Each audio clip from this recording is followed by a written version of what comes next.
morning.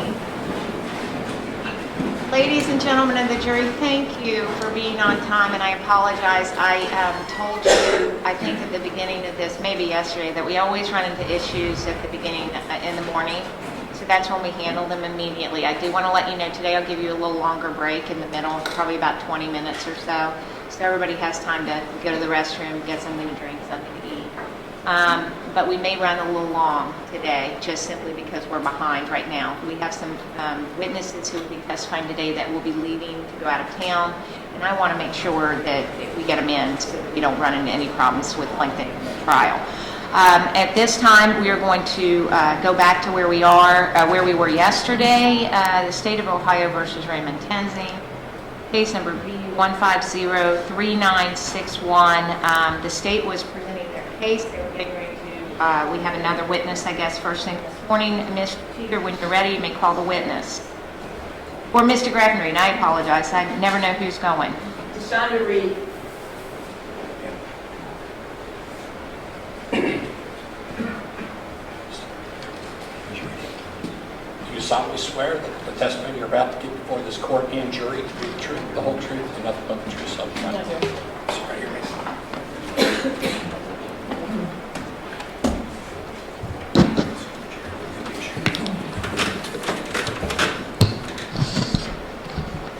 Good morning, ma'am. Good morning. Can you please tell us your name, spelling your last name? Reid, Dashondareid.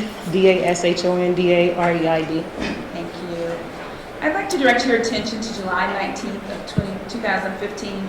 Did you know a gentleman named Samuel DuBose? Yes. What was your relationship with Mr. DuBose? We became engaged July 17th. We had a 16-year on and off relationship. Okay, and you said July 17th of that year, 2015? 2015, yes. Okay. Did you have any children with Mr. DuBose? We had 3 children. I'd like to show you what's been marked State's Exhibit number 26. If you could look at that and tell me if you recognize it. Yes.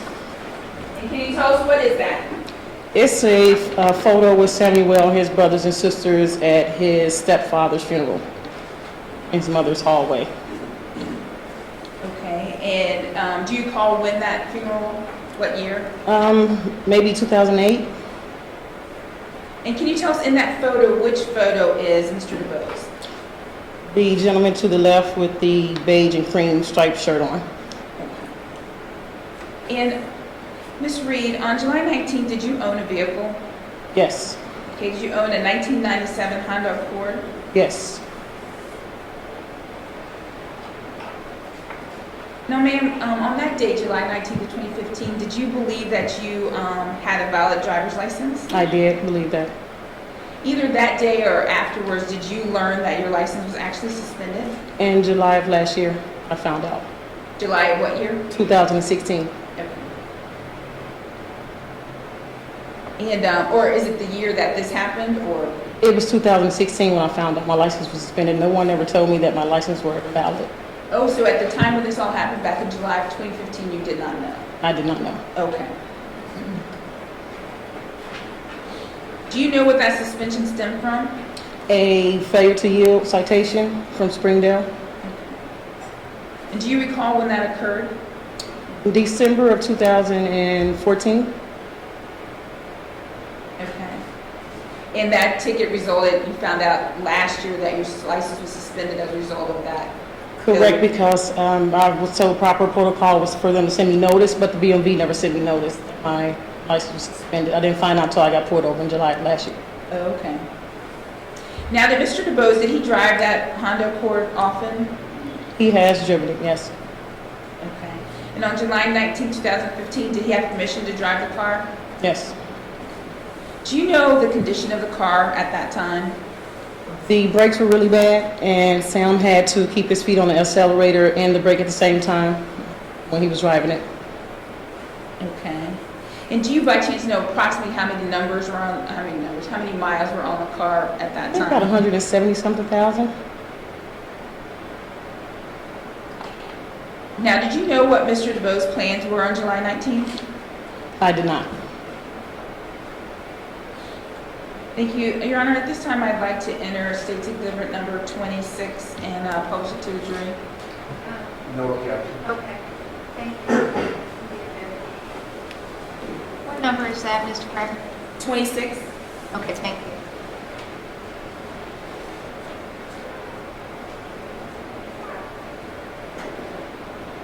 And just for clarification, Mayor, I'm pointing out this individual, and that's the shirt you're talking about, that's in Mr. DuBose, Samuel Yes. DuBose? Okay, thank you. Mayor, I have no further questions. Mr. Matthews? Thank you, Your Honor.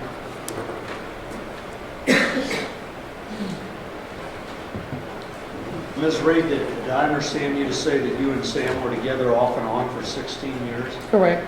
And you're the mother of 3 of his 13 children, is that Correct. right? Where was Sam living on July 19th, 2015? Springdale, At what address? my address, 150 Civil Circle. 150? You might want to redact that also. Yeah, we got that. Okay, he was living with you in Springdale? Yes. When was the last time he stayed there before July 19th? I saw him last on July Let me finish 18th. my question. Okay. When was the last time he spent the night at your home in Springdale before July 19th, 2015? July 18th. So July 18th going into July 19th? July 17th going into July 18th. Okay. Do you know where he was after that? He has some work to do. What kind of work did he do? He has a studio. He does studio where he does a lot of recording. A lot of recording? Okay. Did he have any kind of other jobs? Not that I'm aware of. All right. Before I go any further, have you ever been convicted of a crime involving dishonesty or a false statement? That's irrelevant to this case. You have to answer the question, ma'am. I feel like that's irrelevant to the case. You're not the attorney and you're not the judge. Ms. Reid, please answer the question. I have made decisions in my past that were, Ms. Reid, just answer his question, yes or no. I've made decisions in my past that were not always the best decisions. Can I take that as a yes?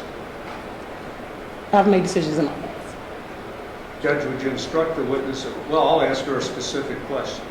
Ms. Reid, were you convicted in November of last year of falsification and possessing criminal tools? It was actually October of last year, and like I stated before, I have done things in my past, and unlike your client, I know how to, Ms. own Reid, up to strike what that. I've done. Strike that statement. Ms. Reid, please just answer the questions that you're asked. Don't editorialize.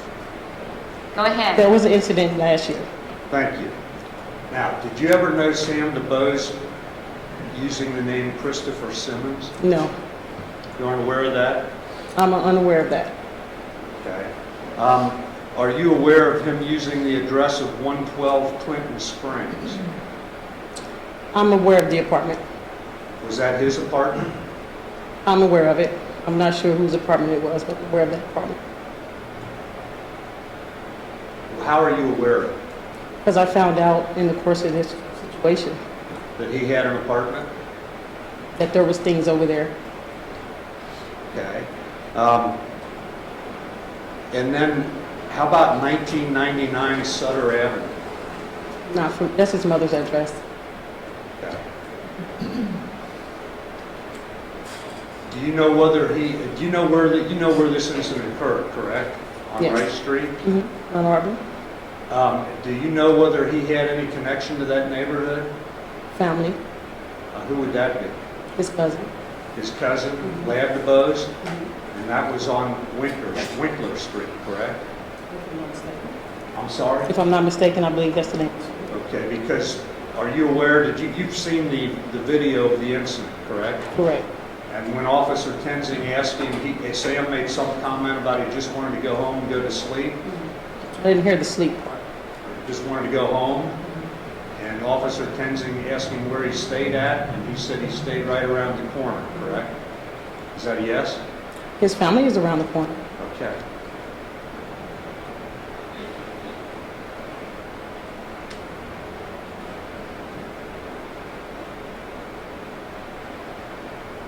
Now, Sam was driving I've seen it referred to as a 1998 Honda. You just asked about a 1997 Honda Accord. It was a Honda Accord somewhere in that year, or that one of those years, correct? Correct. And you owned that car? Yes. How long did you own the car? Not long before that, maybe about 5 months. Who paid for it? Sam did. But he put it in your name? Correct. Is that because he didn't have a valid driver's license? I'm not sure. Do you know whether At that he- time, I wasn't sure of his driver's license status. Do you know whether he had a driver's license? Through the course of our relationship, he has had driver's license. He's had multiple I just wasn't suspensions. sure at that time, and yes, he has had multiple suspensions. Okay. And you don't know what his status was on July 19th? Correct. Did you have another car that you drove? I did. What was that? It was a 2011 Sonata. Sonata? Mhm. Okay, so Sam primarily drove that Honda Accord, correct? Like I said, there was times that I took him where he needed to go, but he has driven the Honda Accord. Did you ever drive it? Yes. Okay, after this happened, there were a number of items found by the Cincinnati police in the Accord. Are you aware of that? I am. There were 4 cell phones, for instance. Were those yours? No. Whose were they? We're going to assume his because they were in his vehicle. Okay. There were a couple of traffic citations found in there. Were those his or yours? They were not mine. There was a quantity of marijuana found in different places in the car. Was that his? I'm not sure as to who were in that vehicle that day. Could have been a passenger, I'm not sure. It wasn't yours, correct? It wasn't mine. Did you know that he was selling weed? Over the course of our relationship, there has been times. Okay. Now, you testified here in response to one of Mrs. Graffenreid's questions that the car wasn't in very good shape. Is that correct? That's correct. And you said that he had to, or whoever was driving had to keep their foot on the brake. On the accelerator and the brake at the same time because the brakes were really bad. I'm not, what was that supposed to accomplish? Just You would have to ask the mechanic that. I'm not sure, but that's what he had to do. So, one foot would be on the accelerator and one would be on the brake? Correct. Okay. Do you know that you had to have your foot on the brake in order to take the car out of park and move it down into drive? Did I know that you have to do that with most vehicles? Yes. Yes. And it was an automatic transmission? Correct. Also found in the car was a lot of different kinds of medication. Are you aware of that? No, I wasn't. So it wouldn't have been your medication, No. correct?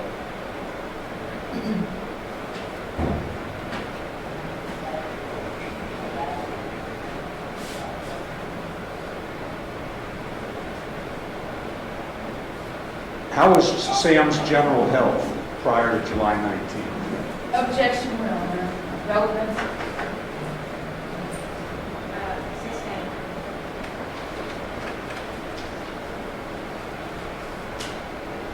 You have nothing further. Thank you, Mr. Matthews. Mr. Greffner, respond. I may have a redirect.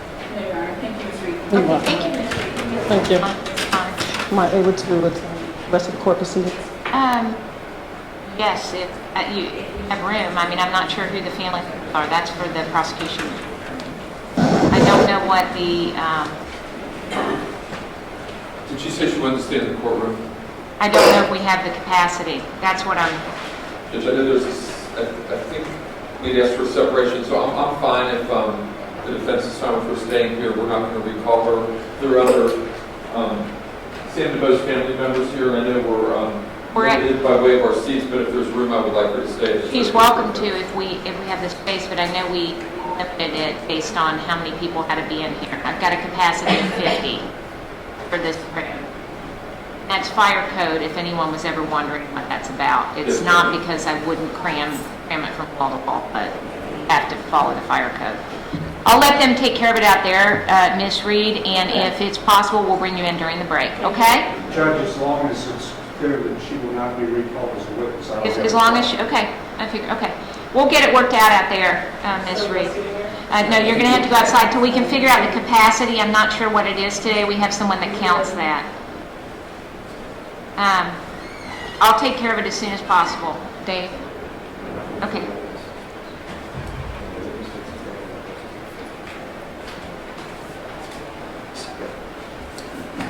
You're ahead of me.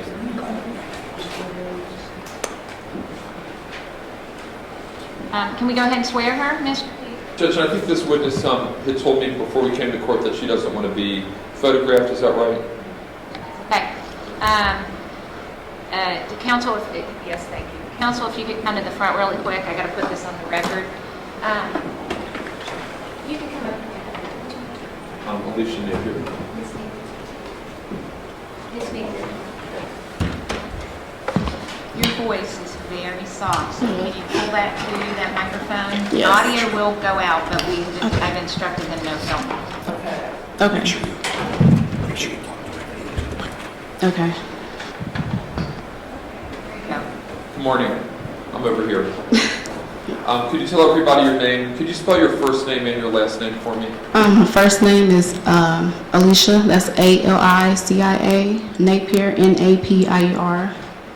And without telling us exactly where you work, Ms. Napier, could you tell us your occupation? I'm a teacher.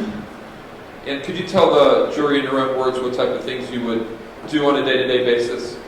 I feed kids, change them, basically be like a second mom when their parents are, at work or wherever, taking care of business and stuff.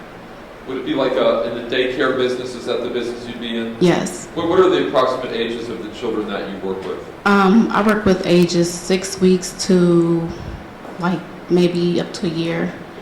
The very, very young kids? Yeah, they're real young. And how long have you been with the company that you're with now? I've been with them for a year and 5 months. Do you enjoy what you do? Yes. I'm going to direct your attention to July 19th of 2015, almost a couple years ago now. The late afternoon, early evening of that day. Do you recall where you were, Ms. Napier? I was getting my kids situated in my car, and after I got them situated, I sat and got myself, buckled in, ready to take Let me off. stop you just for a sec. Were you at or near the corner of Phil and Rice Streets? Yes. And is there somebody that lives right on the corner that you know? Yes. Who is that? That's my boyfriend's mom, mother-in-law. I call her my mother-in-law. Okay. And which house does she live in? She live on 23 Teal Street. And is that right on the corner when Phil comes up and it makes a sharp right turn up to Rice Street? Yes. And she's the house on that exact corner? Yes. Does she have a couple dogs? Yeah. Kind of bark and all that? Yeah. Okay. Kind of a nicer garden in the front? Mhm. And you had mentioned that you were with your children? Yes. And again, I know this is 2 years down the road, but how old are they now, Ms. Napier? My daughter, she's 5, and my son is 2. And do you recall approximately how old they would have been back in July of 2015? My son was about 6 months, and my daughter was 4. And had you been staying or living at the corner of Phil and Rice in that residence for a while? Yeah, I've been there for at least maybe 7 months. And how did you get to that area that day, Ms. Napier? Did you drive? Yes, I drive. Do you remember what kind of car you had back then? I had an Impala, 2008 Impala. And where did you park? I parked somewhere further up from my mother-in-law's driveway. I'll say probably about a couple feet from her driveway. And was there a reason that you parked a little further up from her driveway than just right by her driveway? My boyfriend, when he gets off of work and stuff, he likes to park behind me, so kind of scoot up a little So bit. you left a little space between the driveway and the street for him to park? Yes.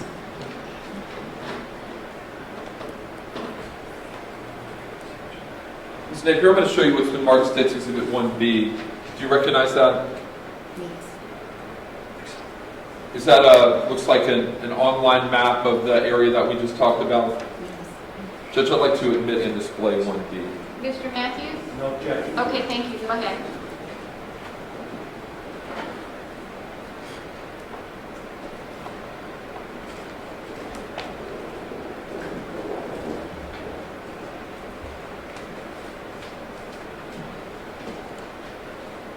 And if just to orient ourselves to that area,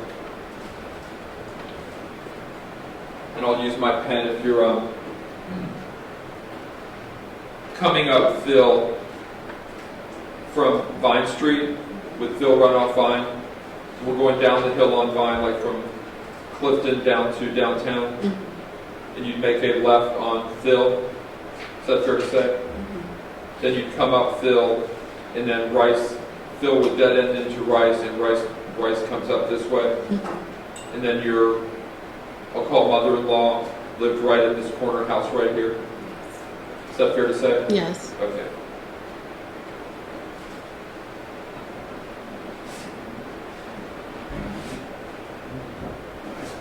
And to get to the point that you were talking about before I interrupted you, at around 6:30 or so that evening on July 19th, were you leaving that residence? Yes. And did you go to your car? Yes. And where were your kids located in the car, Ms. Napier? They were in the back seat. Could you let the jury know in your own words how they were fastened or put in the seats? My son was rear facing, and my daughter was in her car seat or her booster chair. Those are regulations that kids have to do in order to travel safely in a car. Your son, you said, was rear facing? Yes. And did it take you a little bit to get them situated in the car? It didn't take me that long. It's just, I'm usually quick, so, I mean, they were fastened and everything.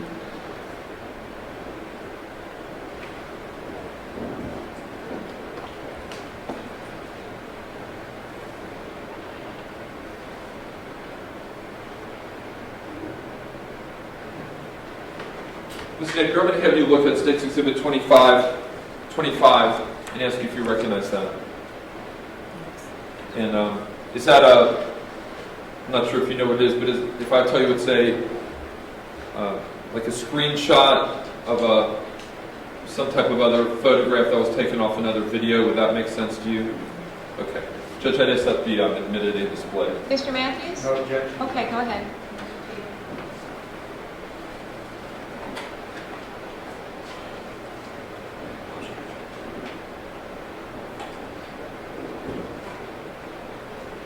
And we were talking before, Ms. Napier, you were testifying about where your vehicle was parked and so forth. If I were to point to that vehicle right there, would that be where you were parked that day on July 19, 2015? Yes. And that's Rice Street as you're going, I think it's like a slight uphill, is that fair to say? Yes. And the car that's parked in back of you, was that there when you first came out of your mother-in-law's residence that afternoon? It wasn't there.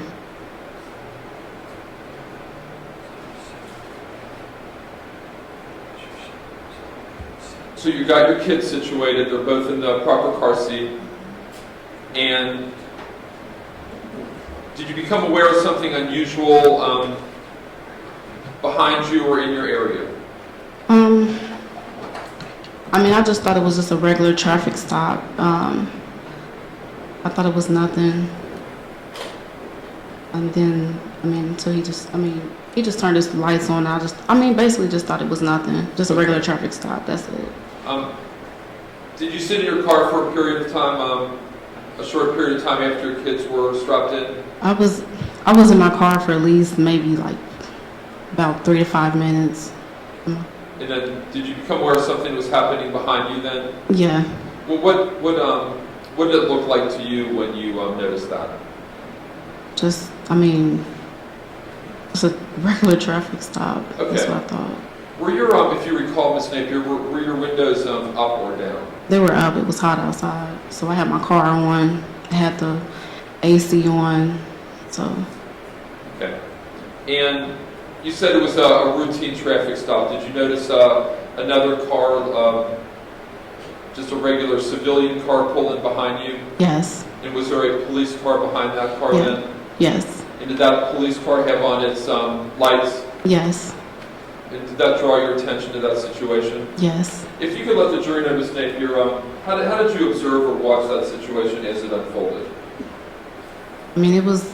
Did you, what I mean to say is, did you turn around either this way or this way? Did you look at it in your mirrors, or how did you look at it?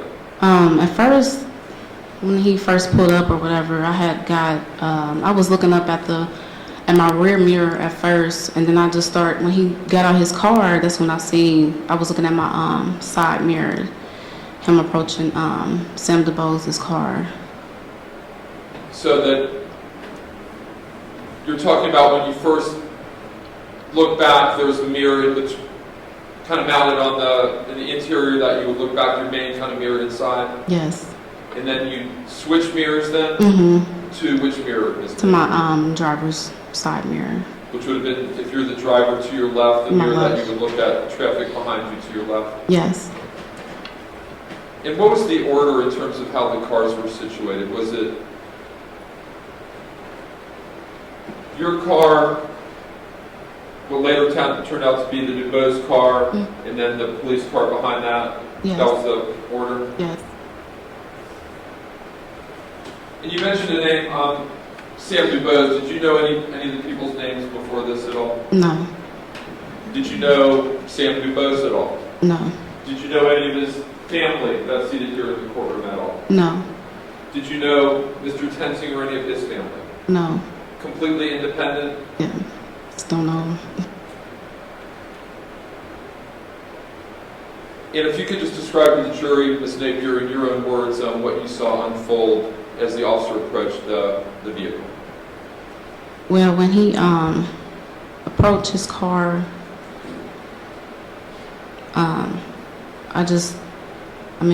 from what I thought was a regular traffic stop, just turned out to be something different. I thought Reid Tensing had got shot, which caused him to fall back, and then after the shot had happened, that's when I seen DuBose's car sped off, and that's when I had ducked down to the floor, thinking it was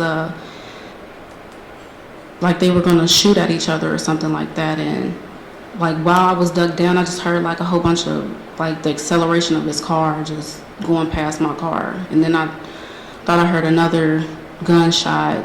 But after I heard his car go past my car, I had got up and I just seen like the bumper and like smoke like somewhere like further up from my car.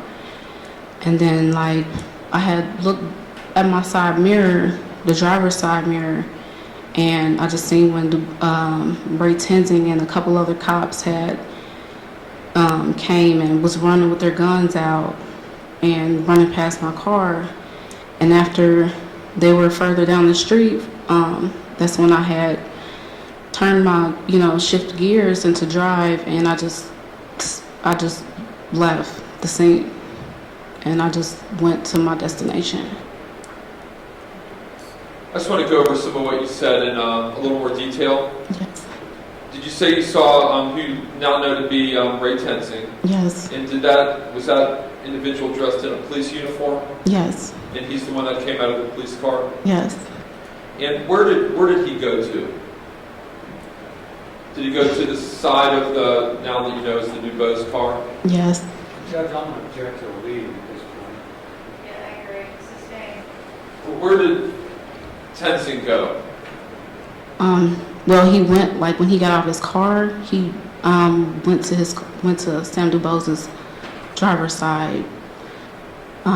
Did you know, Ms. Napier, how close Mr. Tensing got to Mr. DuBose's vehicle?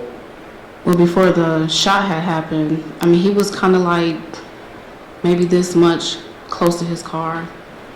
And when he was, I guess, when I heard that shot, it's like he was reaching for his holster or something. And then Back up just a sec. When Mr. Tensing said he approached the car, got pretty close. Mm-hmm. And could you tell what they were doing at that point, Tensing and DuBose? I guess they were having like a conversation on what was wrong or something. Could you I hear what was being hear. said? No, I had my windows rolled up and my AC was on, so it was impossible for me to pick up what they were saying or anything. Sure. Did it appear to you from watching it unfold that there was some type of conversation going on? Yes. And Did it appear to you that the officer was writing something down? Yeah, I thought he was writing something down. And then you mentioned something to the jury a moment ago, Ms. Napier, that you saw the Reid Tensing going for his gun. Could you talk about that a little bit for me?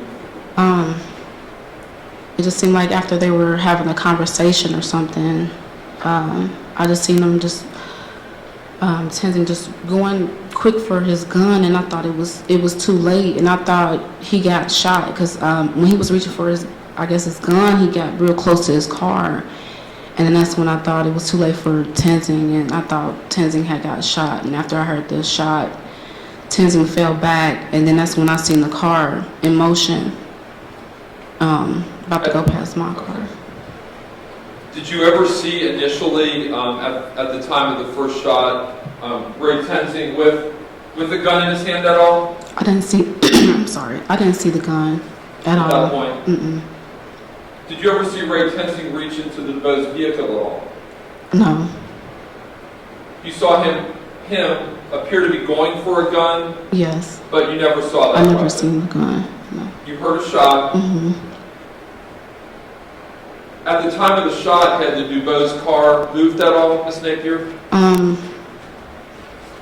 Like after the shot, that's when his car moved to the middle of the street and then start going past my car. Had the DuBose car moved at all prior to the first shot? No. Are you certain of that? Yes. It moved after he shot the You gun. heard the shot, and that's when you saw the car move for the first time? Yes. 100% sure? Yes.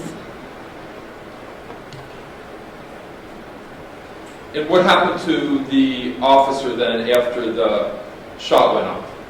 After the shot went off, he flew back and was on the ground. And that's when the car moved? And that's when the car had moved. Okay. And what did you think, if you could let the jury know, when you heard that shot, what did you think had happened?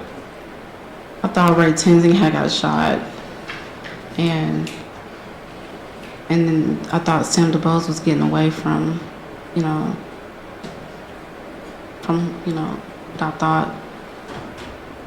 And which direction was the DuBose car going then when it moved, Ms. Napier?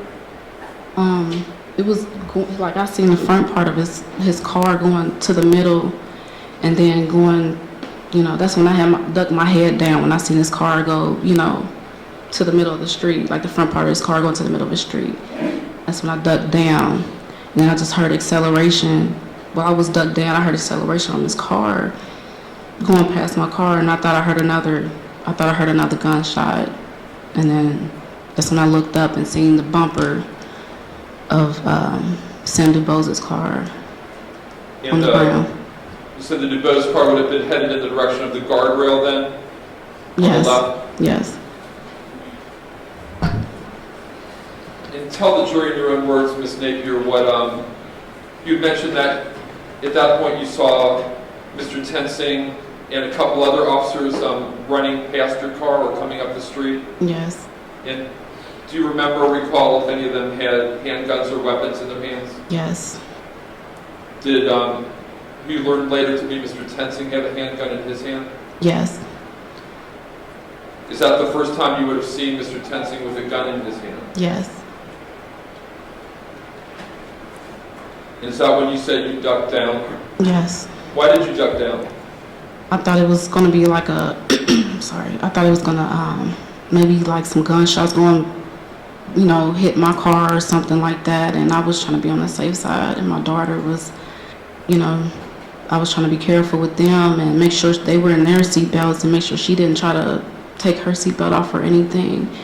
And because she was trying to look, and everything. So, yeah, I was trying to be safe.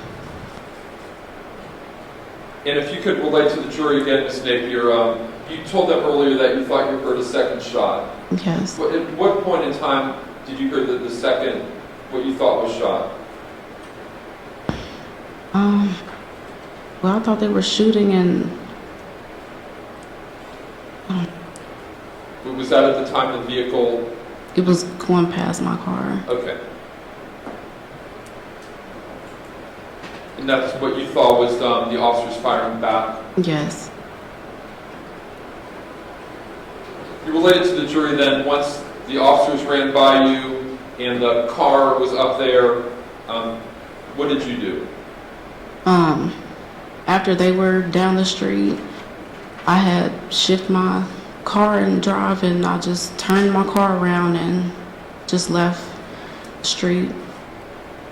And did you tell anybody, Ms. Napier, what you had seen or witnessed? I had called my mother-in-law and told her what was going on, basically trying to, make her aware of what had happened. And, Did you contact the police right away? I did not. They contacted me later on that evening. What was your plan as far as why you didn't contact the police right away? I was scared.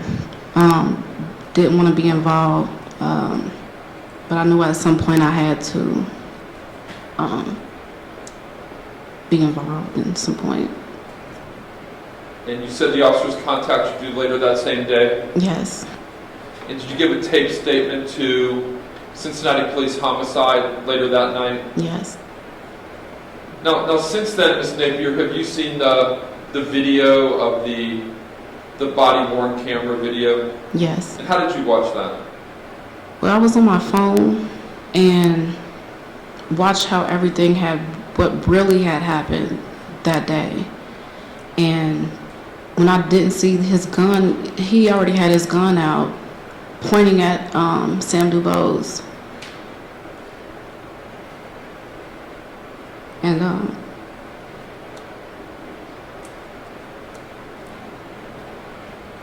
heard him saying, "Stop." Saying, "Stop, stop." And then that's when he fired the gun at Sam DuBose. And that kind of made me so emotional while watching that video. Judge, I'll object at this point. And Ms. Napier, let me just ask you a couple questions about, you told the jury a few moments ago that when you first witnessed the incident, you thought that you now know to be Mr. Tensing was writing something down. When you saw that video, did you have a different impression of exactly what he was doing? yeah, it was he had a gin bottle in his hand. I guess it was some type of, I guess a freshener or something like that. Okay, but at the time you thought he was writing something down? Yeah, I thought he was writing. Now after having seen the YouTube video, you realize it was a bottle that he was messing with up there? Yes. And as far as you telling the jury that you thought you heard a second shot, now that you've seen the video, have you revised that now that you saw the video? Yeah. What you attribute that second loud noise to? Yeah, he hit the guardrail that time. And did you see any kind of evidence of that at the scene, Ms. Napier? The bumper.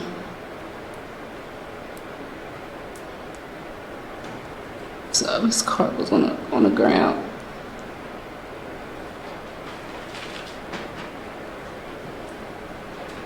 Just one moment, Judge.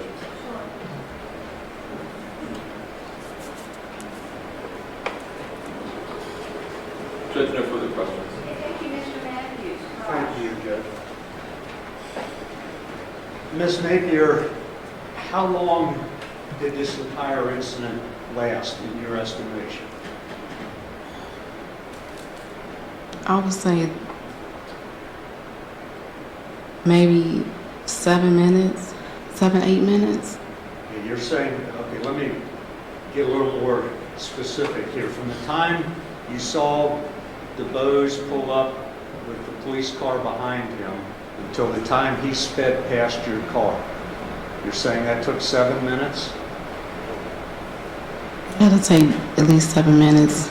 At least 7 minutes. Yes. Okay.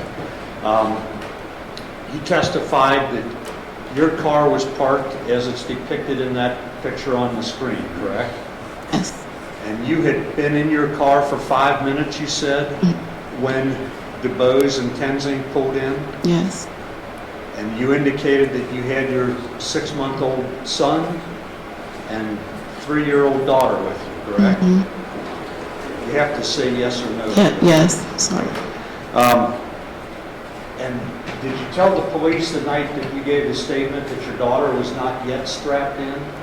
She was, but then it's like she tried to take her seatbelt off, and I just had to, basically try to make sure she was safe. Well, when did she take her seatbelt off? That's when like after the incident, the shot had happened. Okay, you indicated that your daughter, if I understand correctly, was in a booster seat Mm-hmm. in the rear seat on the passenger side, correct? Mm-hmm. And your son was Behind. I'm sorry? Yeah, he was behind me and rear facing. And he was in some kind of... He was in a car seat. Car seat, Mhm. okay. He was strapped in. Mm-hmm. And what were you doing while you said you were in the car for 5 minutes? Mm-hmm. What were you doing during that time? I was basically trying to get myself together before I start, because I usually try to just get myself together, make sure I have everything. And then next thing you know, what caught my attention, I was looking out and I just seen lights in the back of my, You were my looking rear out view. the rear view mirror in the middle of your windshield. Yes, And that aroused your curiosity? yes. And how long did you watch in your rear view mirror? Until Tenzing had got out his car, then that's when I had looked on my side mirror. I'll say I was looking at my rear mirror for maybe 5 seconds, and then by the time he got out his car, that's when I just kind of noticed him walking towards DuBose's car. Okay, now your windows are up and your air conditioner's on, correct? Yes. So you can't hear anything Can't hear you. outside? Mm-mm. What were your kids doing at that point? Nothing. Just sitting there? Just sitting, waiting. Okay. So you switch from the middle rear view mirror to the side view mirror? Correct? Yes. And you're watching this whole thing through that? Yes. You saw Ray Tenzing approach Sam DuBose? Yes. DuBose's car? Yes. And all you can tell is that there was some conversation, correct? How long did that go on? Maybe 3 minutes, 5 minutes. I don't 3 know. minutes or 5 minutes? Yeah, I don't know the exact time. I'm just giving Could it a have been much guess. shorter than that? It could have been, but I'm just giving what I'm thinking. It might be maybe 3 to 5 minutes. Okay, and you indicated in your initial statement that you saw Ray Tenzing writing something, correct? Yes. What did you see there? I just thought he had his pad or something and writing something down or something. And And did you ever see the gin bottle? Did you ever see Sam DuBose hand something to Ray out the window? I didn't see that part. I just seen when Reid was holding, I guess his pad or something in his hand. His writing pad or something. Okay, now you testified that you watched YouTube videos and filled in some gaps here, correct? Yeah. How much did you fill in from the YouTube video? Basically, when I was watching it, from what I thought, when I thought DuBose had shot Tenzing shot DuBose. You learned that from watching the video, correct? Yeah, and then from what I thought, when he had something in his hand, it was actually a gin bottle. And I thought he was writing something down from when I was in my car. And then I learned it was a gin bottle that he was holding. Did you ever see the gin bottle on the roof of the Honda? No, I didn't see it. Did you ever see Ray Tenzing reach into DuBose's car? Not when I was in my car, I didn't. You saw that on the YouTube video? Yeah, on the YouTube video, I saw when he was trying to when his gun, I just see when he had his gun and was, You didn't see the gun when you were looking through your rearview mirror? No, I didn't see Ray Tenzing with the gun. Did you see Officer Tenzing ever on the side, attached to the side of the car as it was moving? No, he was already on the ground when the car was moving. Because after I heard the shot, that's when Ray Tenzing fell to the ground and the car was in motion. Did you see where he fell to the ground? Yeah, I saw where he fell. I mean, he fell at the part where, kind of across where he shot DuBose. And then that's when the car was in motion after, you know, the shot was fired. Well, I don't know. I'm sorry. Did you see, are you familiar with the manhole cover on that screen? I don't know if you can see it here, but it's right up around here. There's a manhole cover, maybe right there, slightly behind where your car's parked. Oh, Are you familiar with that? yes. Do you know where Ray Tenzing was in relation to that when you saw him fall?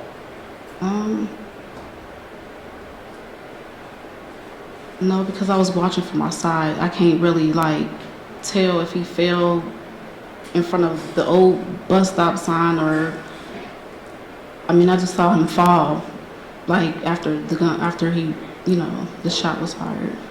Did he fall right next to where Sam DuBose had initially stopped, or did he fall up down the road a little far? It's like he fell where Sam DuBose was. Like he just fell back after the shot, and then like he just fell back after.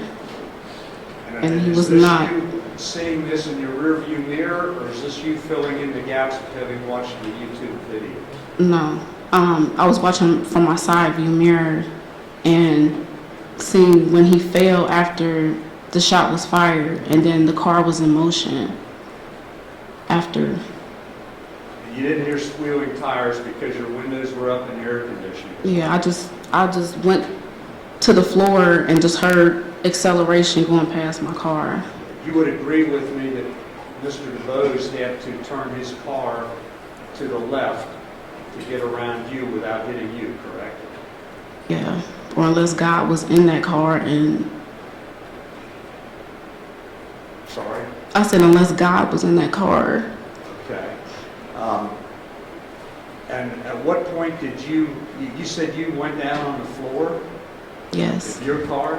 Where did you go exactly?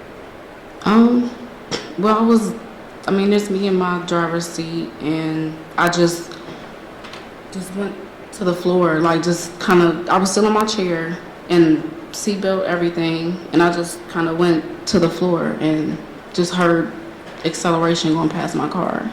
Did you ever try to do something with your kids while you were doing that? I was trying to before he took off or whatever, I tried to make sure my daughter was, you know, was together and everything, and then that's when I just went down and just heard That was after you heard the first shot? Yeah. And then I heard acceleration going past my car. And while that's going on, you're doing something with your daughter? Trying to get her down, make sure she's, you And how know. long would you estimate this whole process lasted here, this part? Judge, I'm not sure what part he's talking about. I'll clarify that. From the point where you heard the gunshot, is it when you heard the gunshot, is that when you started to worry about your daughter? Mm-hmm. How long from the time you heard the gunshot until the until the car was accelerating past you? How much time elapsed in there? Say like 5 seconds, maybe 5-6 seconds. Extremely fast, correct? Yes.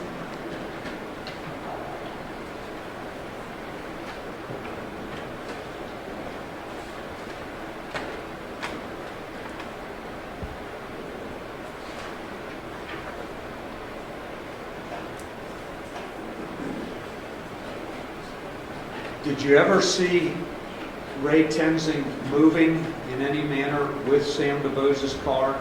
No, he was on the ground, so there was no way he was attached to the car. He wasn't attached to the car at all. How did he get on the ground? I mean, I guess from the power of the gun, maybe threw him back, made him fall, and... You're totally guessing there, correct? Yes, yeah. And your testimony is that he fell on the ground right at the same point where Sam DuBose's Like right car across, was yeah. stopped? Hmm. Did you see him get up? I saw him get up, and I seen 2 other cops with him, with their guns out and running past my car. This was after I heard the acceleration go past my car, after I seen the bumper, Sam DuBose's bumper on the ground, and then that's when I seen Reid with 2 other cops running with guns out past my car. Did you see that with your eyes, or did you see that on? That's YouTube with my video? eyes. But that's with my eyes. Okay. Pardon me. And then you decided, I'm getting out of here, right? Yes. And you were headed off to your parents' house. Yes. And when so you had to make a U-turn, correct? Yes. Did you just do it right there from where you were parked? Yes. When you came back down Rice Street, did you notice the gin bottle in the roadway?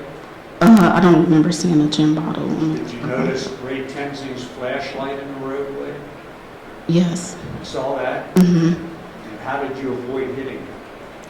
I went around it. I mean, I know how to drive, but I went around it. And you saw it and you went around it. Yes. And then you called your mother-in-law and told her what had happened or what you had seen? Yes. Basically trying to make her aware of what happened. And then the police contacted you, correct? Yes. And asked you to come in and give a statement. Yes. And that's what you did. Mhm.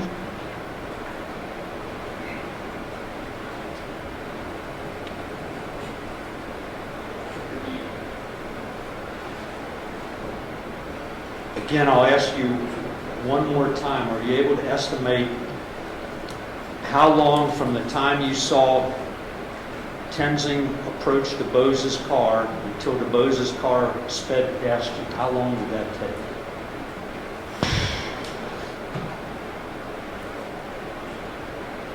Maybe 5 minutes. I have nothing further. Anything on redress?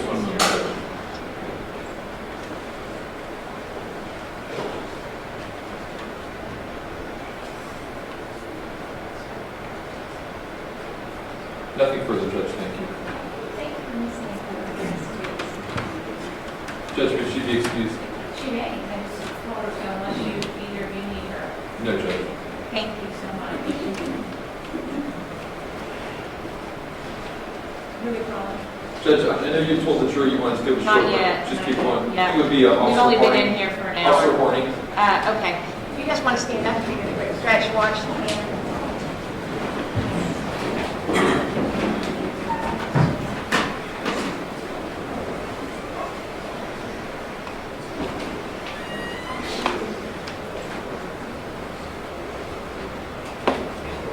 All right.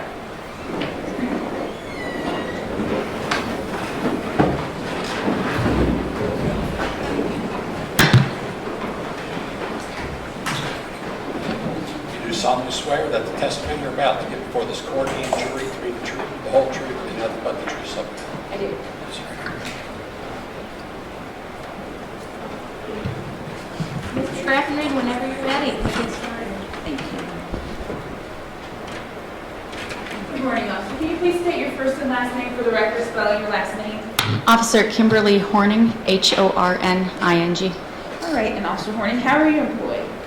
The City of Cincinnati Police Department. Okay, what's your current position? I'm assigned to the criminalistics unit. Okay, and as being a criminalist, what's your duties there? We have several duties. So we respond to all the major crimes in the city, which often include the homicides, the suicides, any death that they believe could have foul play. We also respond to all officer-involved shootings, bank robberies, sexual assaults, any type of crime where they think there might be a crime scene where we could collect physical evidence. And how long have you been an officer? Just about 10 years this month, Okay, and then how long have you been a criminalist? the last 3.5.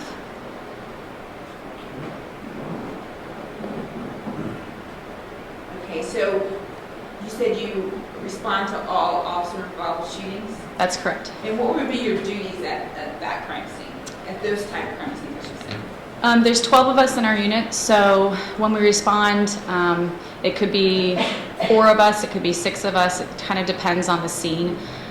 So we divvy up basically our responsibilities. One criminalist typically will photograph the scene. One will do a hand sketch and documentation. Typically 2 of us will run what's called a Leica C10 3D scanner, which takes measurements of the crime scene. And then if there's any other responsibilities as far as sending someone to the hospital to take photographs of a victim or collect officers' clothing, one goes to the hospital, and then an additional officer stays back at our office and waits for the officer to come to our office in order to photograph the officer as they are in their uniform. So they bring the officer back to you, they photograph, is that what you're saying? That's correct. Okay, all right. Now, you said that you divvy up different jobs. Who determines who gets what responsibilities? It's kind of playing to your strengths. So myself and about 3 other individuals in our office are really good using this 3-dimensional scanning system. So typically if it's an officer-involved scene that we're going to utilize that technology, I typically will handle the scanning, which will then result in the creation of a diagram from the scans. Otherwise, it's if you're on call or if you're working, we have an on-call system, so whoever's working would respond as well. Okay. Now, you may have already said this, and I apologize if I'm repeating something that you already answered, but when you respond to the scene, what's the very first thing as a criminalist that you guys do? We typically walk through the scene, so we are trying to assess what type of needs we're going to be, whether it's an indoor or an outdoor scene, if we're going to need additional manpower there, or figuring out if we're going to need to be dusting for fingerprints or DNA, those type of things. After that, the first thing we actually do is photograph the scene.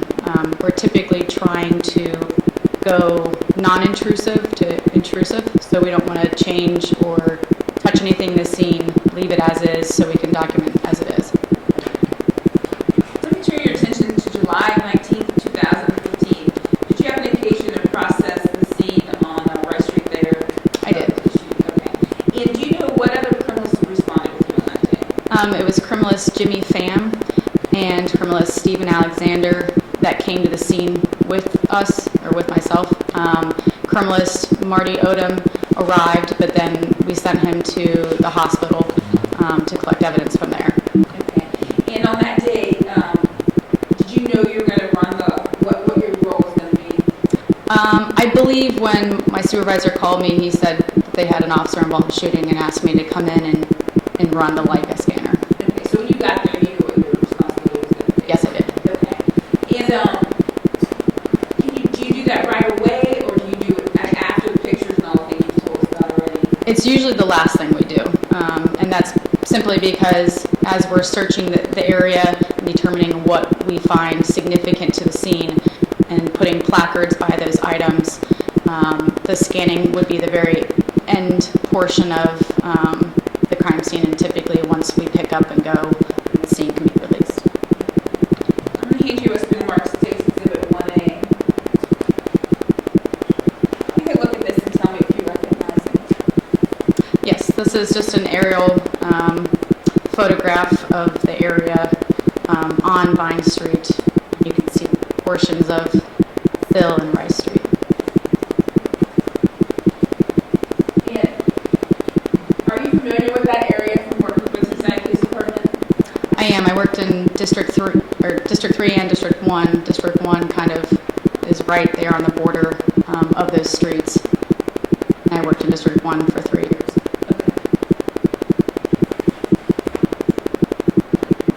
And so you said that you use the machine to prepare a diagram. Correct. I'm hand you what's been marked State's Exhibit number 1. You can look at that and tell me if you. Yes, this is the diagram that I prepared based on the scanning that we do at the scene. Okay, and can you tell us what type of things go into the diagram? It's really dependent on the scene. So in this case, this diagram, we basically, to start with, we do the scanning. I don't think I've explained that very well, but the scanning system is on a tripod, and it basically rotates 360 degrees, and it sends out lasers. And so basically, it's taking data points. If you put it in this room, it could take the data points of this entire room. I could then go back to my computer, look at it, turn this room around 360 degrees, and essentially be back in this room and have all the dimensions be accurate to the scene. So when we're creating the diagram, we place the scanner, it can only see what it can see in a line of sight. So at this particular crime scene, it was very long, so we had to place the scanner in 9 different positions in order to capture the entire scene. We looked for, obviously, the officer's vehicle would be important, anything that occurred during the traffic stop, the bottle of gin or the gin bottle that had fallen off was given a placard to designate something of significance. The area in which the vehicle hit the guardrail, all the way up to the vehicle where it came to rest itself. So we basically kind of walk through the scene and see if there's anything that can give us information about what occurred during the incident. Okay, so you said, just if you could explain a little bit more, so when you put it on a computer after you scanned it, how do you get all the different scans that you took together? You're basically stitching them together. So you take 2 scans and you find the common points that are in them, and a computer system, a cyclone system is what we use, and we're able to stitch all 9 scans together so that you are essentially kind of in a virtual world of this Rice Street again. And then at that point, you said you could spin it around and look at it however you need to? Correct, and it allows us to take measurements that perhaps when we first arrive at the scene, if we didn't know something might be significant, we have all the scan data, so we can go back and take measurements from the scan data that are completely accurate.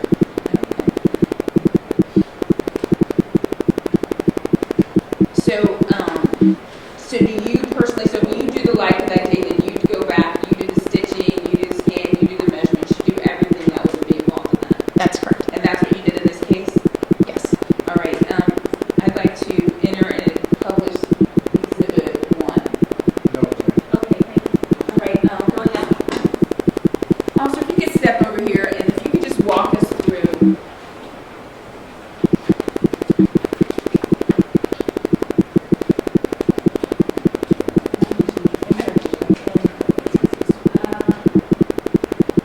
Okay, so in the diagram, we started with, at the scene, we gave the officer's vehicle placard number 1. So this is Officer Tensing's vehicle. At the time of when we arrived, we're documenting the scene as it is. So we don't know what has occurred. Didn't know if that vehicle was there during the traffic stop or if it had been moved after the traffic stop. Placard number 2 indicates the Barton gin bottle that had fallen off the vehicle when it moved. Officer, can I stop you just for 1 second, just so, can you explain, so the number you have, is that down in the key down there? Yes. Okay, and that'll point out, so each one that you're pointing out, then Correct. they can also see that information over in the key too? Yes. Okay, go ahead, I'm sorry. You're fine. You have placard number 3 is the Officer Tensing's flashlight. You have placard number 4, which is damage to the guardrail. And subsequently, placard number 5 is the front bumper from that Honda Accord. And then up here, you have the vehicle, the Honda Accord, placard number 6.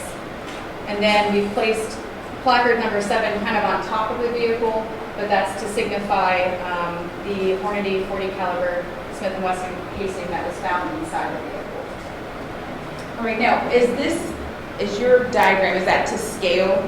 It is. Okay. So,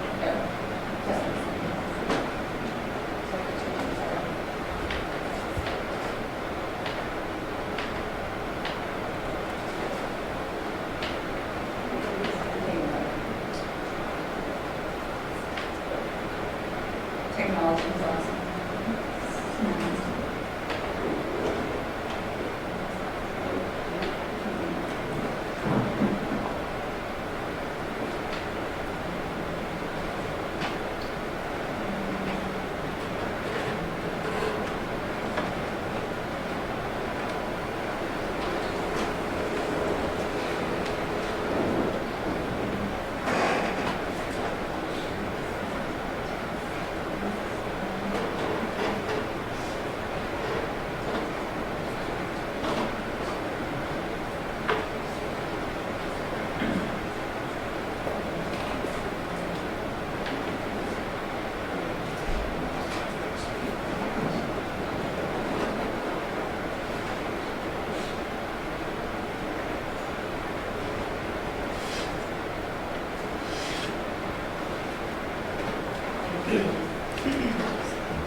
Sorry about that. So you're telling us about placard 7. Yes, placard 7 was the shell casing that was found inside the vehicle.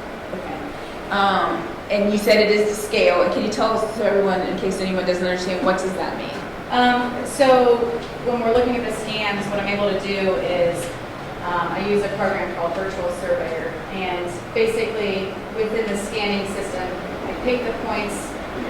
For example, I would start picking points along the roadway, export it out of the scanning system into a CAD drawing program, and it places all the points back into scale in this diagram. So it allows you to create a diagram that's fully to scale based on the scan data. Okay. And so it looks like you also put some measurements in there. So can you walk us through how you did that and what those represent? Sure, the same way that we can take measurements within the scan, just to give us an example of distancing, I wanted to focus on fixed objects inside the scene. Only because, like I said, I don't know what has been moved prior to us arriving. So I gave the distance of this driveway, which you can kind of see through the body camera. That's 13 feet 5 inches is the width of this driveway. And then I basically gave distances and used this would be the northwest corner of the driveway as my point of reference, and did distances to the no parking sign. The no parking sign was something that I could see in the video when I reviewed it, something that I wouldn't think to take measurements of when we were on the scene because it didn't have any significance, but once viewing the video it did. And so that was 22 feet, 4.49 inches from this northwest edge to the no parking sign. Again, went to this, there's a pothole cover that you could see, and that was 27 feet, 2.11 inches. And then I went all the way out to this guardrail, and that was 131 feet, 9.6 inches. And if you're, as the crow flies, wanted to know how far it was from this point to where the vehicle came to rest, that was just shy of 300 feet. Okay, when you say as a crow flies, what does that mean? Just drawing a straight line. Rice Street makes a turn. I can't tell you, the trajectory of this vehicle when it hit the wall, this guardrail, and how it traveled up. So I would be making a guess if I tried to give you some sort of distance of how far that vehicle actually traveled on the road. Okay, so you're just giving us what you can tell from mark or set things that won't move. That's correct. And I think you've already said this several times, but that's as you found the scene. Correct. And so if anything was changed or moved, you wouldn't know or be involved in that. This is just what you found there. That's correct. Okay. Thank you, officer. You can take your seat. Thank you.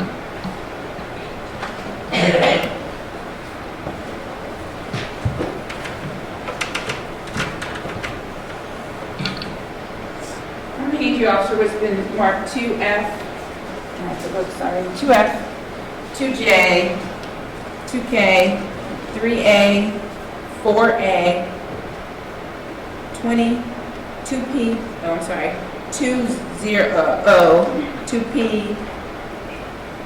2R, 2Q, 2R, 2S, 2T, and 2U. Could you just look at through all of them and then we'll talk about them?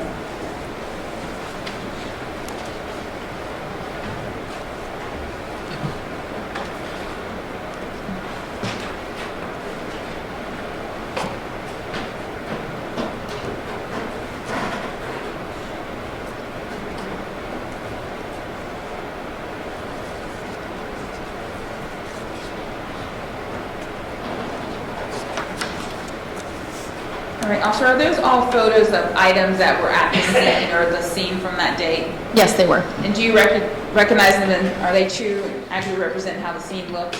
Yes. All right, thank you. Your Honor, I'd like to enter those numbers and post them to the jury, and, No objection.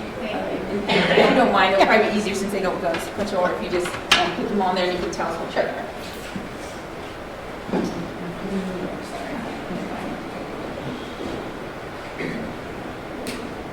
All right, officer, first I believe we're looking at 2F. Correct, Can 2F. you tell us what is that? Just walk us through it. This is a photograph. You're looking southbound or up the street on Rice Street, and we've placard number 2 next to the gin bottle, and number 3 is placard next to Officer Tensing's flashlight. And so those, that 2 and 3 would go with your diagram, you just walk us through, and those would be the 2 and 3 on the diagram? That's correct. All right, thank you. This is 2J, and this again is a close-up picture with placard 2 and a closer photograph of that gin bottle. State's Exhibit 2K, again a close-up of placard number 3 along with Officer Tensing's flashlight. Great, thank you. 3A, State's Exhibit. Typically, when we return back to our office, we take what's called evidence processing photos. It's just another photograph of a more set lighting and conditions where you can see the item better with the scale. So that's just what 3A is. And so what do you put the measurements there just so you can kind of scale how big or small it is? Correct. Okay, thank you. State's Exhibit 4A, another evidence processing photograph, and this is documenting the damage to Officer Tensing's flashlight. This is 2O. Okay, 2O. This is just a photograph of that driveway you're seeing, right about where the traffic stop took place.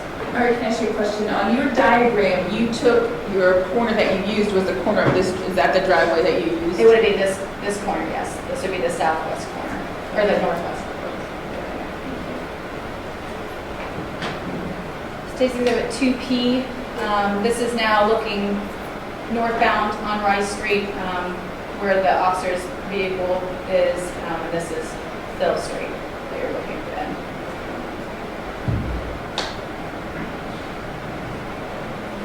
2Q, again, another photograph looking the opposite direction, looking back southbound on Rice Street.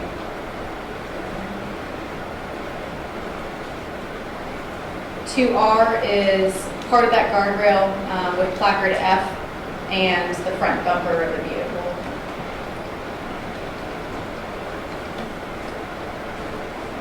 2S is a picture, it's hard to see, but there's placard number 4, which is indicating the damage to the guardrail.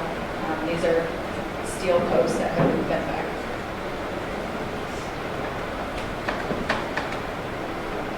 2T, again, another photograph with those placards next to the number 2 next to the gin bottle, number 3 next to the flashlight, looking southbound. Thank you. And then 2U, a different, similar photograph, again, looking at that guardrail with the bumper. Now, can you do the Leica scan at night? Does it matter if it's night or day? Does that affect it in any way? Night, day, nope. You can run it either, it's a green laser that can run in pretty much any condition. Okay. So this started in the day, but then it turned night, but you guys are still able to finish the scene process of the news scan? That's correct. All right, thank you, officer. Take your seat.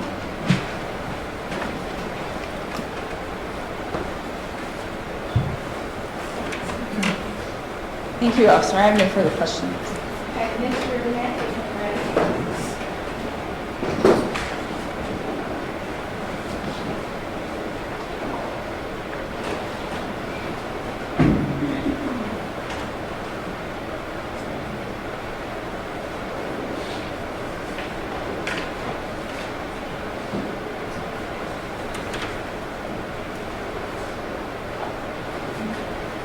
Officer Horning, you indicated that, are the measurements on your diagram there taken from the Leica scan, or did you physically measure them? That's taken from the scanning. Okay.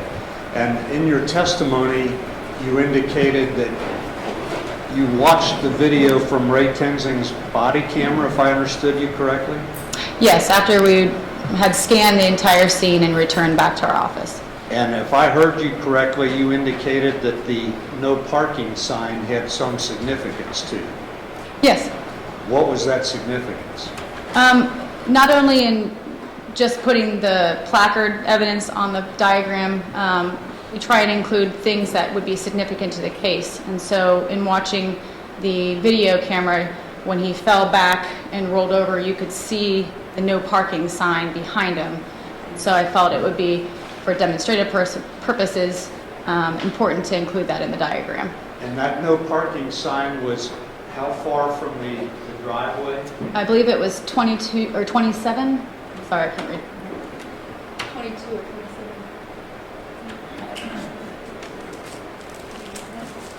It's maybe 22, I think. 22 feet, 4.49 inches, yes. Okay, and that's from the, what would be the northwest corner of the driveway? That's correct.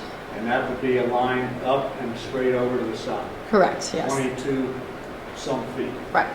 And then did you also measure up to the manhole cover? That's correct. And how far is that? 27 feet. Okay, and why did you pick the northwest corner of the part of the driveway as your starting point? It was probably the easiest fixed point to make measurements from. You could see part of that driveway in the background of the video, and so it was simply a fixed point instead of trying to guess at. And is it your understanding from watching the video that Sam DuBose's car, when it pulled over and was stopped by Officer Tenzing, was to the north or behind that driveway? It's difficult to see. I know the video, you're looking through the driver's window and can see portions of both the driveway and that there's a little staircase that's right north of that driveway. You can see that staircase as well. It's hard for me to say exactly where that vehicle was, and so in order to give some sort of calculations on distance, I use the northwest corner. Okay. You can tell from the video that the DuBose vehicle was not parked beyond or south of that driveway, correct? Correct. So the place in the video where you saw Ray Tenzing getting up was approximately how far from the northwest corner of that driveway? You're referring to when he fell back? Yes. In seeing, that would have been from that northwest corner, the 22 feet. Thank you. I have nothing further. Okay, Mr. Greffenreid, anything on redirect? No, Your Honor, thank you. Okay, Officer Horton, thank you. You're excused. I don't believe you need to stay. Is there any reason she needs to stay today anyway? No, Judge. No, Your Honor. Okay, thank you. All right. I think this is a good, if it's okay with council, can we take a 20-minute break here? That's fine, Judge. Does that work? Okay, ladies and gentlemen, I'm going to give you a 20-minute break until 10 minutes till 12, so we can get another witness on when you come back.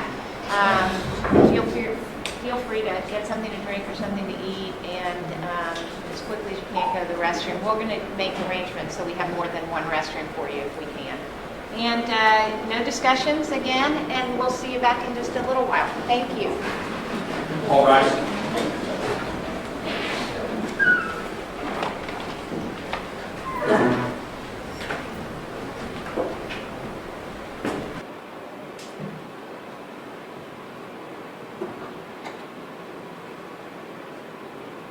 Ladies and gentlemen, you may be seated. Wait, where's Barry? Oh, Barry, I see.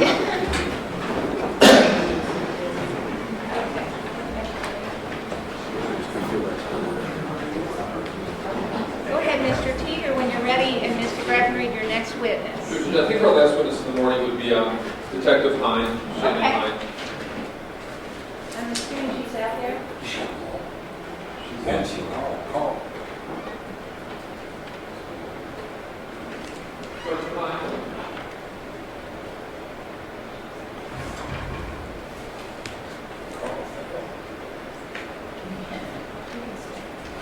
She's coming down the hall. Okay.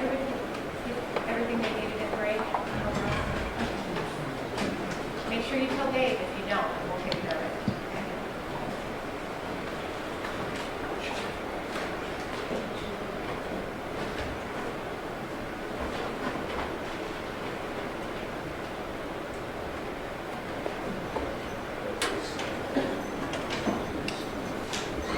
Yes.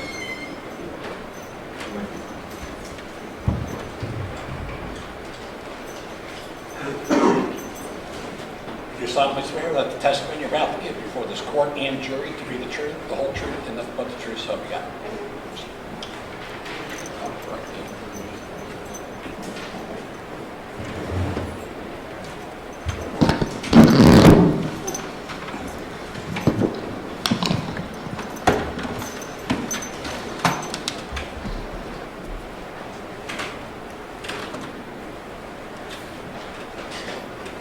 Could you tell everybody your name, and could you spell your first and last name for me? It's Shannon Hine, spelled H-E-I-N-E. First name is S-H-A-N-N-O-N. And what's your occupation? Policeman, And what's your current rank? sergeant. Could you tell us how long you've been a Cincinnati police officer? Started with the department in 1996 and became a police officer in 1998. And maybe if you could just take us through some of your assignments when you started out up till today. Okay. In 96, I started as a police cadet. From there, I went to police officer. Let's see. As a police cadet, I was assigned to the police academy, city hall, the city manager's office. I'm sorry. It was the safety director's office then. Then planning section where we wrote policy and procedure.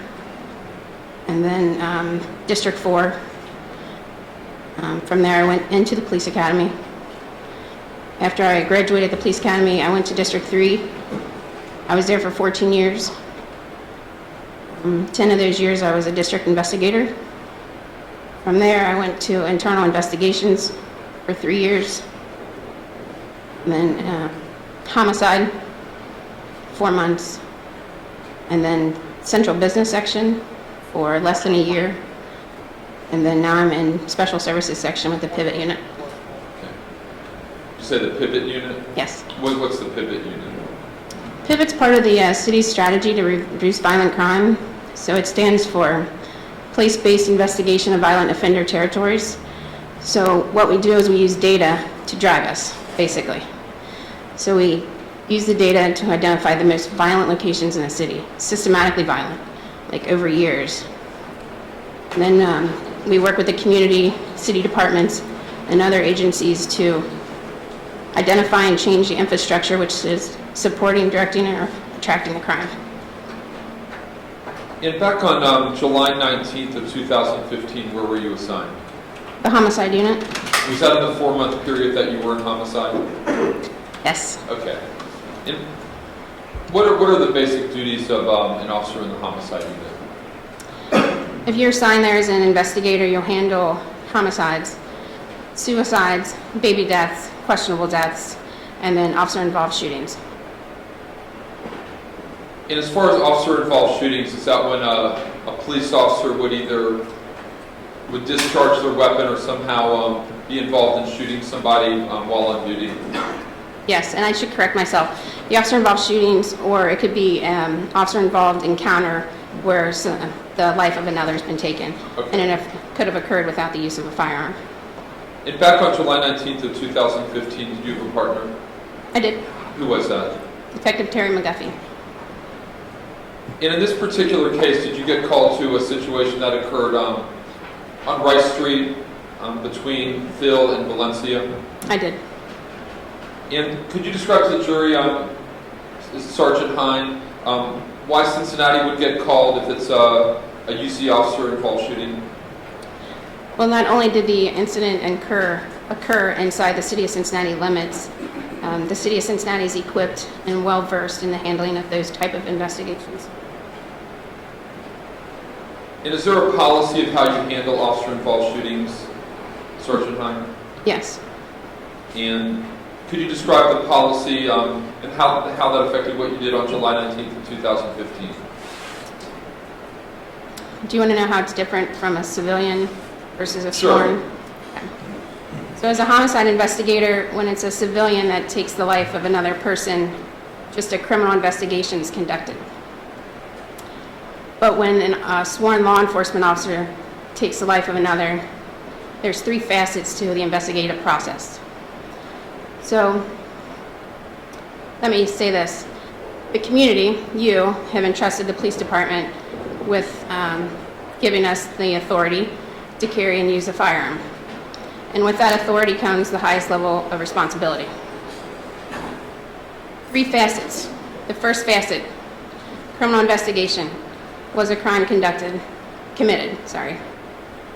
And that criminal investigation will be handled by our criminal investigation section, the homicide unit. They'll look at, was the crime committed?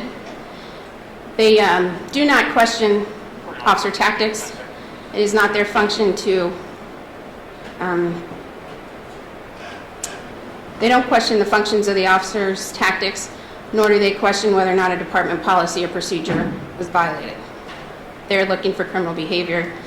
The crime would be determined around what actually occurred with the events surrounding the shooting and what were the behaviors of the people involved. The second facet, administrative investigation. It's entirely possible to have a lawful application of force, but the officer is still in violation of a department policy, procedure, training concept or method or practice, and then that officer would be subject to discipline, all the way up to dismissal. He could also face more training. The third facet, which is what we really do to ensure the community that we take our responsibility seriously. It's a firearm discharge board. They do a comprehensive review of all the investigative parts, the criminal investigation, the administrative investigation. They're looking to determine, is our department policy and procedure appropriate? Does it need to be amended? Do we need a new one? Was the officer's training adequate? Was it inadequate? Do we need to change training? Do we need to look at resources, how we respond to different incidents? They are the quality control mechanism that's in place for all of our critical discharges of firearms. Would it be fair to say, Sergeant Hine, though, that ultimately, as far as criminal responsibility, it's up to a grand jury and a jury to decide that? Yes, for the criminal part of the investigation, homicide would handle that part, and then they would turn it over to the prosecutor's office, and that's where the legality of the actions will be determined. Now, as far as July 19th, 2015, did you go to that scene? I did. Could you briefly describe what you saw or found at the scene? At the scene, on the approach up Thill, there were, it was blocked, but there were several police cars. And then as we're going up Rice Street, I saw what appeared to be a bottle of gin. It said Burton Gin on the bottle, but the substance was of yellow in color.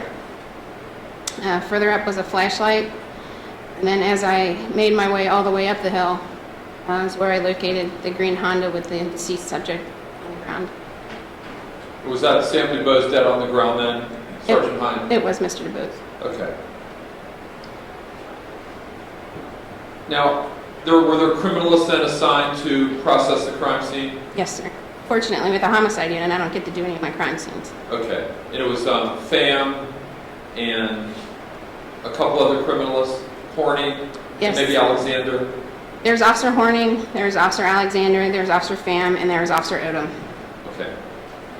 Now, was there a canvass done of that scene? There was. Could you describe to the jury what a canvass is? Canvass is basically a door-to-door, knocking on the doors of the residents and or businesses in the area to identify if there were any witnesses to the incident. That was conducted by the personal crimes unit in our under criminal investigation section. And could you let the jury know, Sergeant, how did you find Miss Napier? Through the canvass, we learned that the daughter-in-law or girlfriend of the resident's son had been in her vehicle or going to her vehicle at the time. And that was learned through the canvass, and then she was contacted later so we can conduct an interview with her. Okay. And it looks like in the video, Sergeant Hine, that there was maybe another vehicle going up and down the street at about the same time. There's also a pedestrian walking down the street at the same time. Did you ever try to locate or find any of those type of people? Yes, the attempt was made by several people on the team to identify the person that was walking up the street. That person was never located. The vehicle, at the time I thought it was a Toyota Camry that passed Officer Tenzing as he fell to the ground, but I later learned it was an Oldsmobile. So I was looking for them. So no, other than Alicia Napier, no other eyewitnesses were found other than people that heard it but did not see anything? Correct. Did you try to locate any video of the scene as it was unfolded that day? Yes. And tell the jury what you did there. While we were on scene, we noticed that there was one of the officers noticed there was a house that had cameras. So we spoke with the tenants of the house, and they informed us that only the owner of the property had access to the room in which the camera equipment was stored. So we made arrangements to obtain the video from the owner. Okay. And we Tell us did. what happened. We met with the owner. We were able to download the video and we reviewed that. But since the house is 2 to 3 houses south of Valencia Street, so where the house sits, the incident occurred down the hill.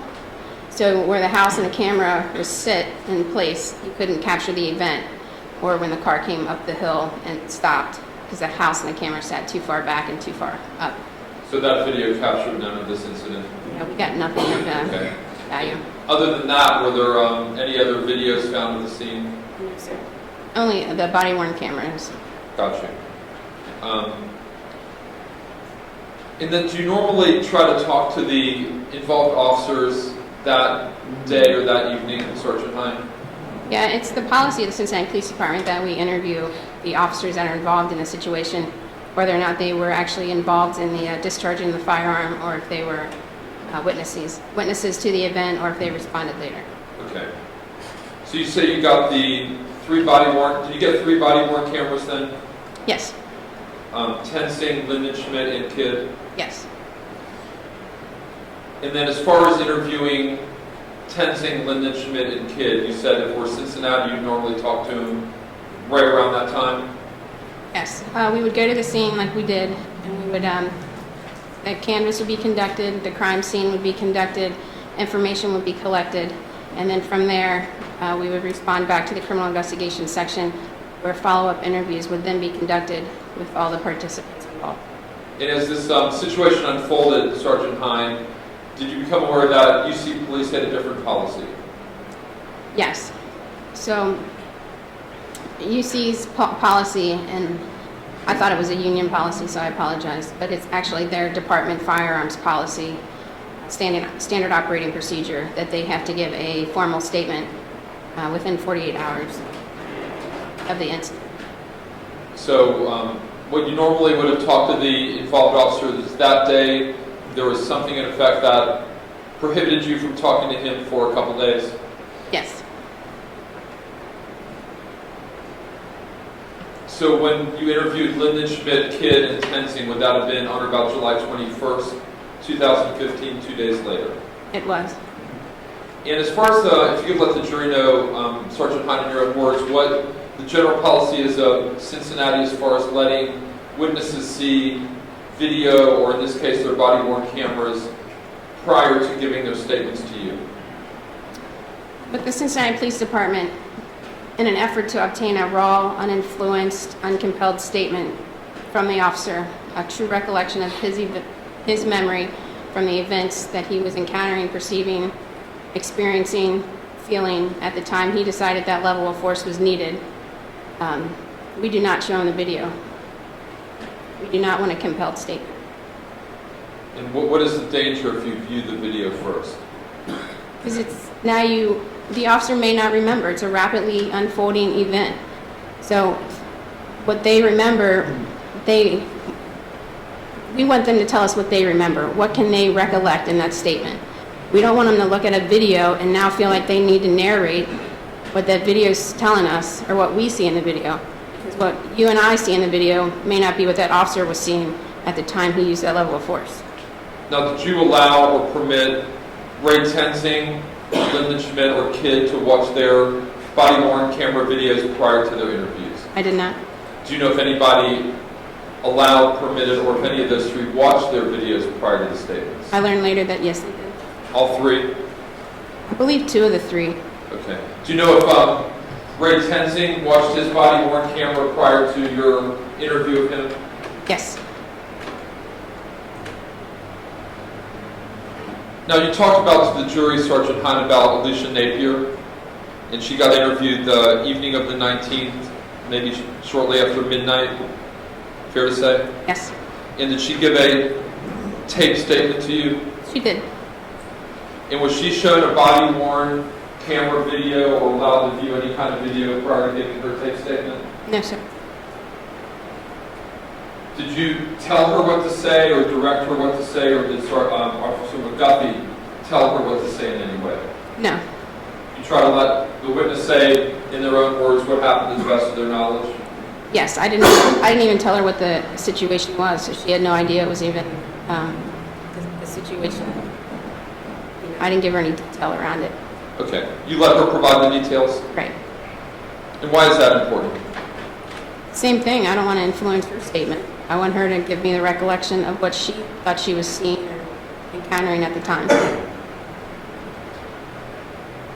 And then on July 21st of 2015, you interviewed Reid Tensing. July 21st? Do you see him here today in court? I do. Where is he? He's seated next to Mr. Matthews at the defense table. With the record show identification of the defendant, Your Honor. I will stipulate yes. And who was present at that interview, Sergeant? It was myself, Detective McGuffey, Officer Tenzing, and then he was a union attorney. His first name's Nero, and I apologize, I don't know his last name. So it was you two officers, Reid Tensing, and then Reid Tensing's union attorney? Yes. Not Mr. Matthews? Not Mr. Matthews. It was a recording done of his interview? Yes. Could you describe how that was done? We use a video recording system that would capture the what's going on in the interview room, and then I also use a separate voice recorder, a digital voice recorder that would capture the audio part of the interview. At some point towards the end of the interview, was there a little glitch? Yes, I apologize. Could you tell us about that? So there's 2 ways to activate it. One's inside the room and one's outside the interview room.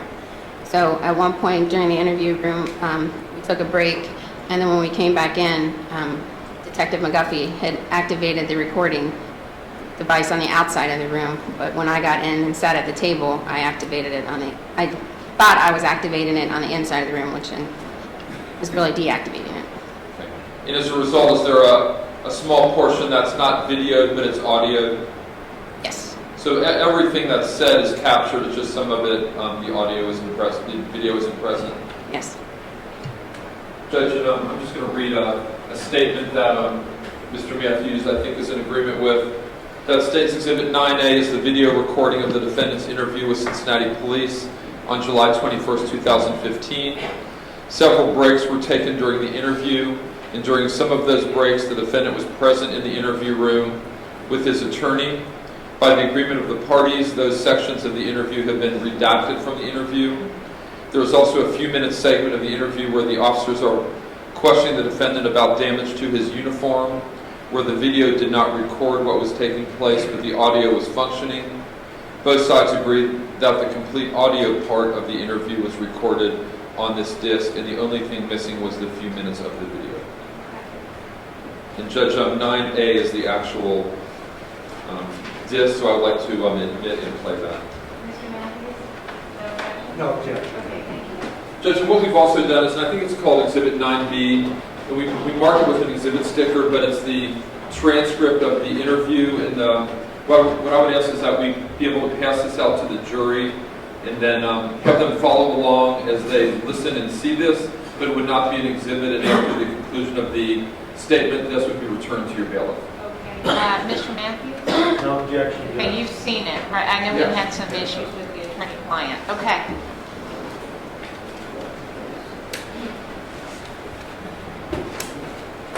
You made some extras.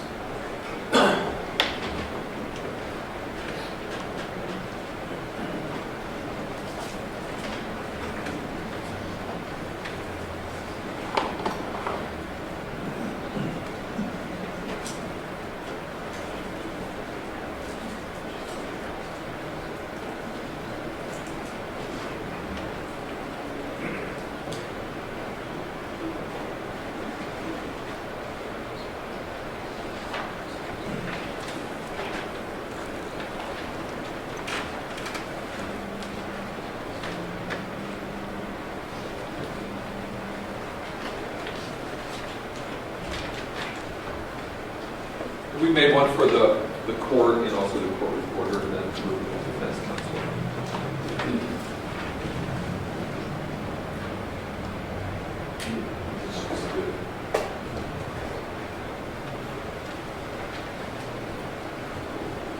And then if you want to follow along.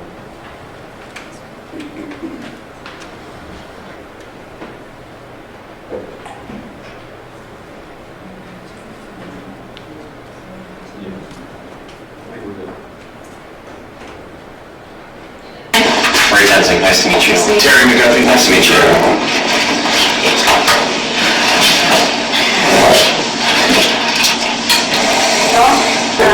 You know why you're here. Yes. I'm glad that we're here to talk. Sorry about the circumstances around it, but it's just a formality. Okay.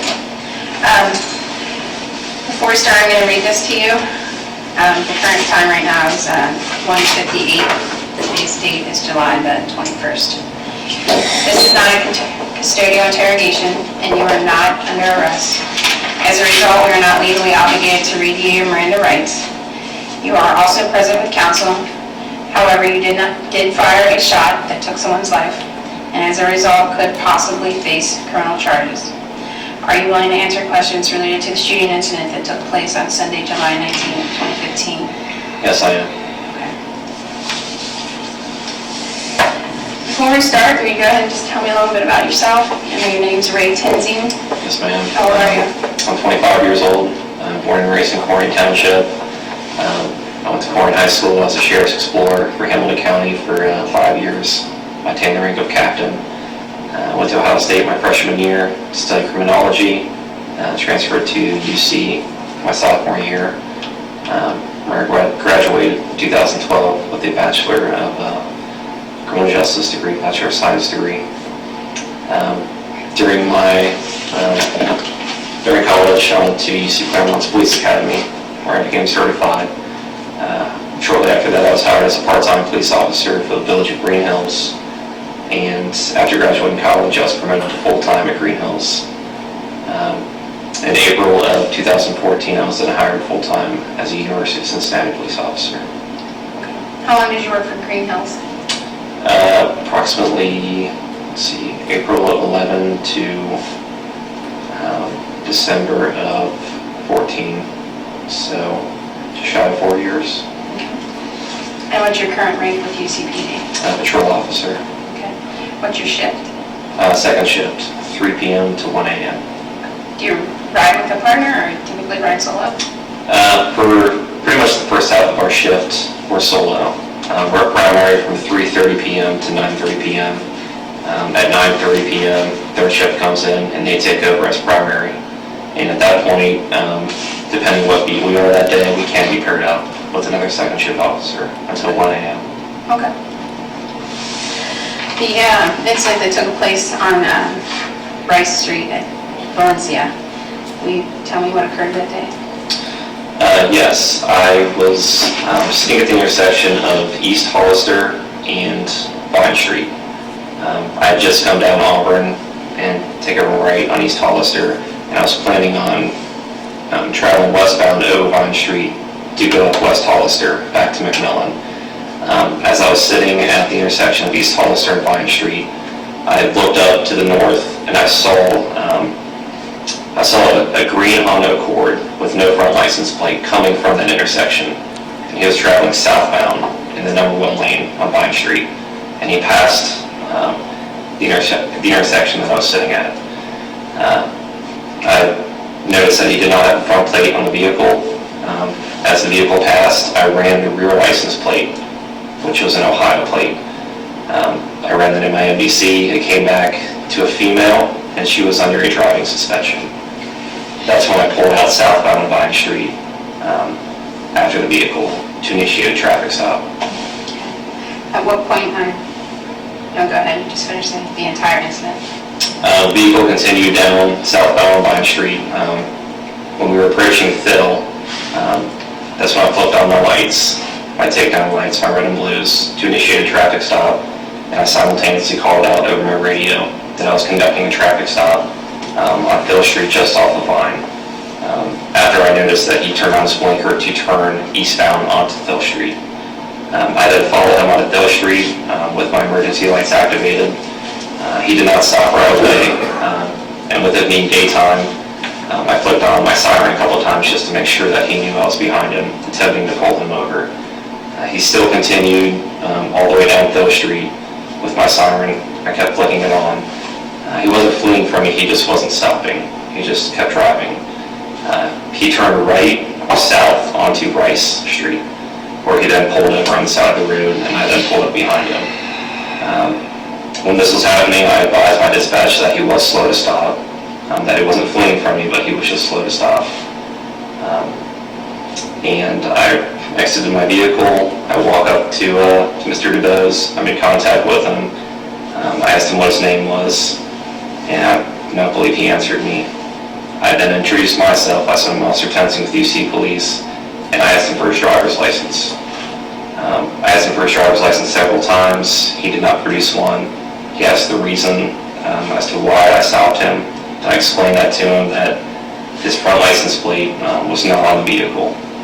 He then took the key out of the ignition and reached over to the glove box with the key and unlocked the glove box with his key. He then pulled out the front license plate and showed me that he did in fact have a front license plate, but it was in his glove box. And I said, you don't need to pull it out, you don't need to reach for that, it's okay. And I again asked him for his driver's license. And again, he just made movements with his hands like he was digging in his pockets. He was just kind of looking around. He made eye contact with me a couple times, but then he'd look away, and I just kept asking him for his driver's license. And he said he had one, but it wasn't on him. And then I asked him, just be honest with me, are you under driving suspension? He said no. He said something to the effect of, you can run my social security number, I can give you my social. At that point, I did not ID him. I did not know who he was. He was failing to display his driver's license to me. I advised them that I was going to detain him, and I proceeded to open the car door. As I opened the car door, I advised him to remove his seatbelt. He immediately, with his left hand, pulled the car door shut and did not take off his seatbelt. And immediately after that, he reached out and turned the key, which was in the ignition at this point. He turned the key back on. At this point, I was so close to Mr. DuBose, so close to his vehicle, I thought I had a good chance of reaching in and turning the key off before he could go anywhere. I really thought I could do that before he took off. So as I reached in to knock the key out and turn the key off, he put it in drive. It was a center console shifter. He put the vehicle in drive, and he just mashed the accelerator as he pulled out. And my hand and my left arm, it somehow got caught or tangled up in the steering wheel as he's accelerating. At this point, I lost my balance, and I fell against his car on the left side of my body. Was hanging onto the side of his car, and I was kind of facing backwards. My body was facing his trunk as he continued to accelerate. My arm is still stuck at this point. I could not free it. At that point, I was thinking, oh my gosh, I'm getting dragged by this guy's car. I don't want to die today. I'm in fear of my life. At some point, my hand, it's still stuck as I'm drawing my weapon out, thinking, this guy's actively trying to kill me right now. I don't want to die today on the street. I don't want to get run over by his vehicle. So I pulled my gun out, and as I'm falling, I'm kind of below the plane of his window. So the only shot I could see that I could take to stop the threat was a headshot. That's the only part of his body I could really see at that point and had a clear visual of. And I was telling him, I told him, I believe twice, to stop the vehicle, stop. I just wanted him to stop the car. That was my goal. He still just continued to accelerate, and that's when I discharged one round.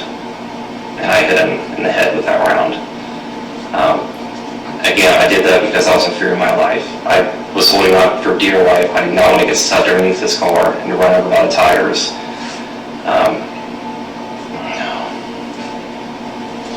It's difficult to explain. happened after you discharged the round? Immediately after I discharged, when I discharged the round, my hand at that point, I believe, was free from the vehicle, but the vehicle was still in motion at that point. He was still accelerating. He had his foot mashed the accelerator. I believe I was trying to grab his shirt. I was trying to hold on just for dear life because the vehicle, like I said, at that point was in motion, and he was rapidly accelerating. And the way he pulled over, there was a vehicle that was parked on the street in front of his vehicle. So in order for him to pull out to go, he had to turn left a little bit to get back on the street. As he turned left, that's when I was getting dragged, and my hand became free. I was either trying to grab his shirt or have my hand over the windowsill, just trying to hold on for dear life because I did not want to get stuck underneath his tires and ran over. And I knew when I initiated the traffic stop also that there was a guardrail with posts that faced the street, and it was on the east side of Rice Street. And I knew if he would have kept driving that way, he could have easily scraped me off the side of his car, one of those posts, and I'd be dead. So I was just hanging on for dear life when I fired the shot, and I hit him in the head. Immediately after that, I somehow became unlatched from the car, and my arm came over the door, out of the window, and I fell off the car as he continued to rapidly accelerate down the street. I fell on my back, and I slid on my back on the pavement for I don't know how long. At that same point, that's when Officer Kidd and Officer Lyndon Schmidt were pulling around the corner, and I believe they witnessed it, and they were running up to me as it happened, and I stood back up again, and at that point we heard a loud crash, and I believe that he crashed a short distance away, so we all ran towards the crash scene on foot. I believe the crash scene was blocked from our view by a bush that was sticking out a little bit, so as we rounded the corner, we could see that he had ran into a wall and had wedged his vehicle between a wall and a telephone pole. At that point, I went up, I advised Officer Kidd. We all three of us had the car at gunpoint still, because we didn't know what he was going to do at that point or if I even shot him at that point. I advised Officer Kidd to cover me, and I went around the vehicle, which was still screaming at this point. He still had his foot on the accelerator, and the engine was redlining, it was revving. So I went around the vehicle, and I shut the key off. Then I came back around, and that's when they called for their officers. Officer needs assistance went out, and everyone else showed up, and we secured the scene.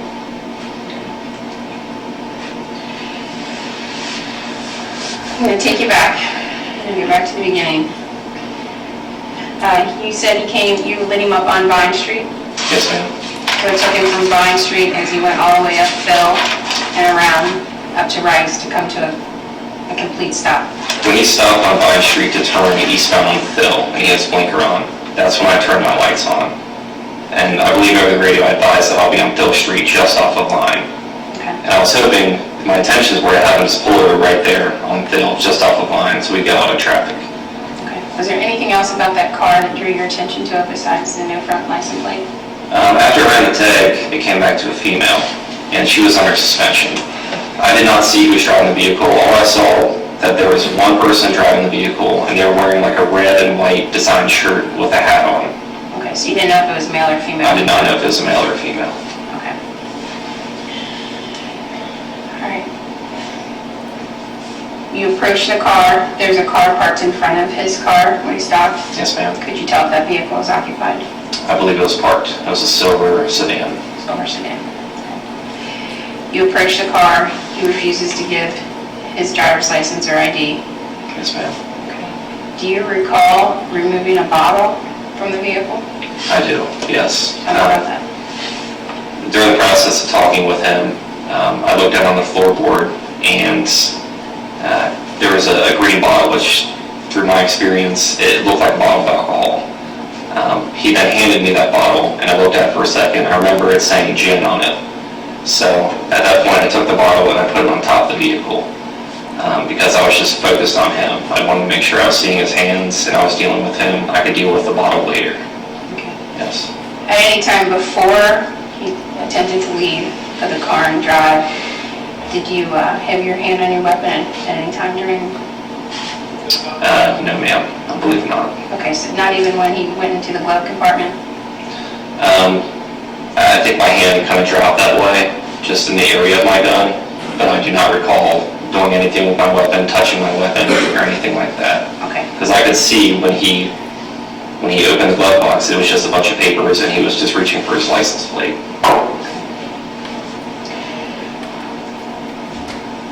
You're what height? I'm 6'3". 6'3". So where are you in alignment with the driver's side door and the window? The way I usually do traffic stops and the way I did it that day was the same way. Since I'm so tall, it was a sedan. I have a bladed stance, so I stand with my body kind of facing the vehicle, and I have weight on my front left foot, and I'm leaning down and leaning into the vehicle, trying to keep most of my body behind the A-pillar of the front door. When you are at the car door and you're in that stance, at any point in that interaction, did your duty belt come attached or connected to the front door? Did your duty belt get stuck? Did it get stuck on the vehicle? No. Okay. Let me see if that occurred. It may have touched the vehicle if I leaned in or whatnot, but it never got stuck on the actual vehicle. Okay. Your intention when you drew your weapon was to do what?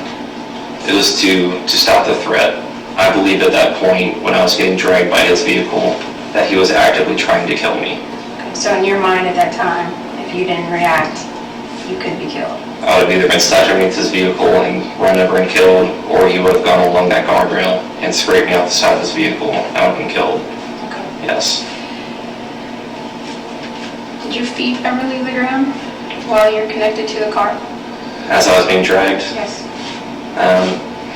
they may have. I'm sure my legs were kicking and flailing, but I don't remember exactly. All I remember is just being dragged.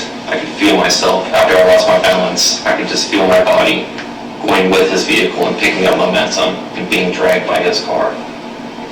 Okay, I want to follow up with that just a bit. When you're talking about being dragged, so you're saying you actually lost your feet, your footing underneath the vehicle? Yes, sir. You were not running along with the car trying to... No, sir. I was stationary, and after he put it in drive and mashed the accelerator, the momentum of his vehicle going forward made me lose my balance. That's when I got my arm caught somewhere in the steering wheel. I got my left arm lodged in there.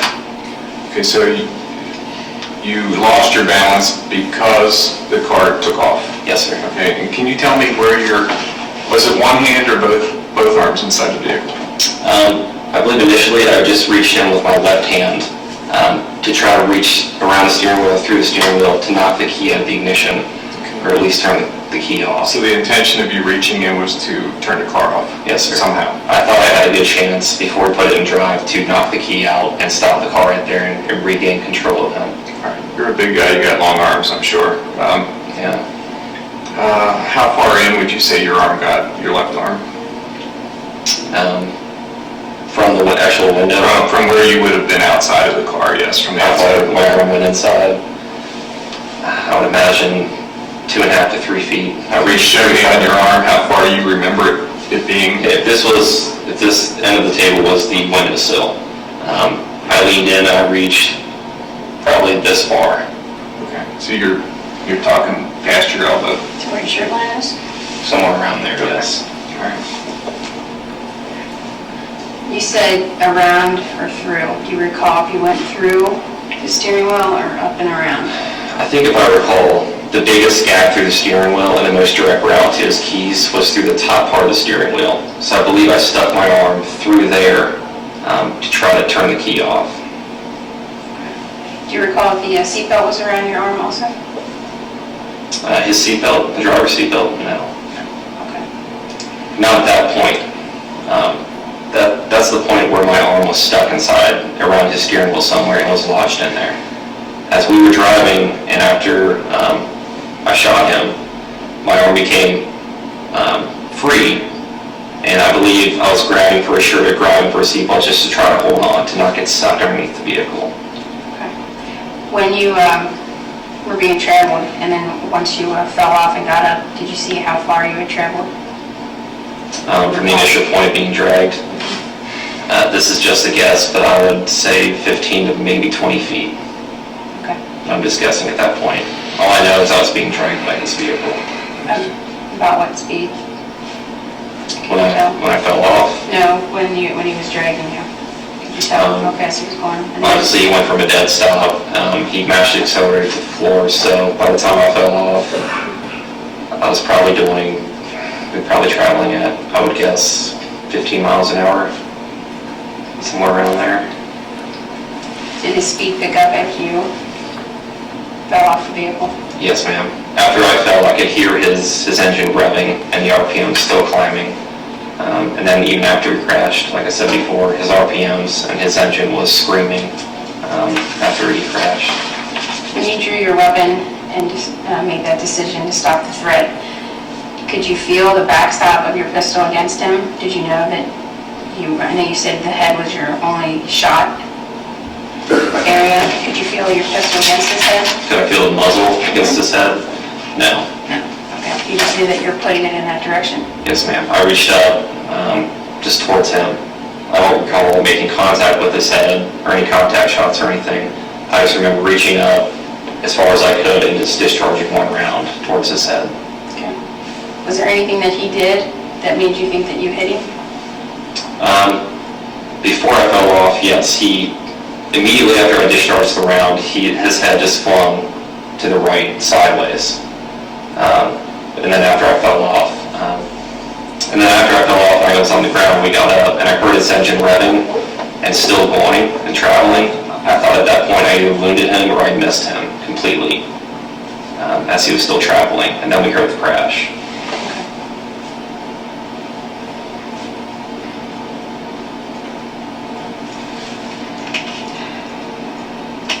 Any questions right now? Just a minute.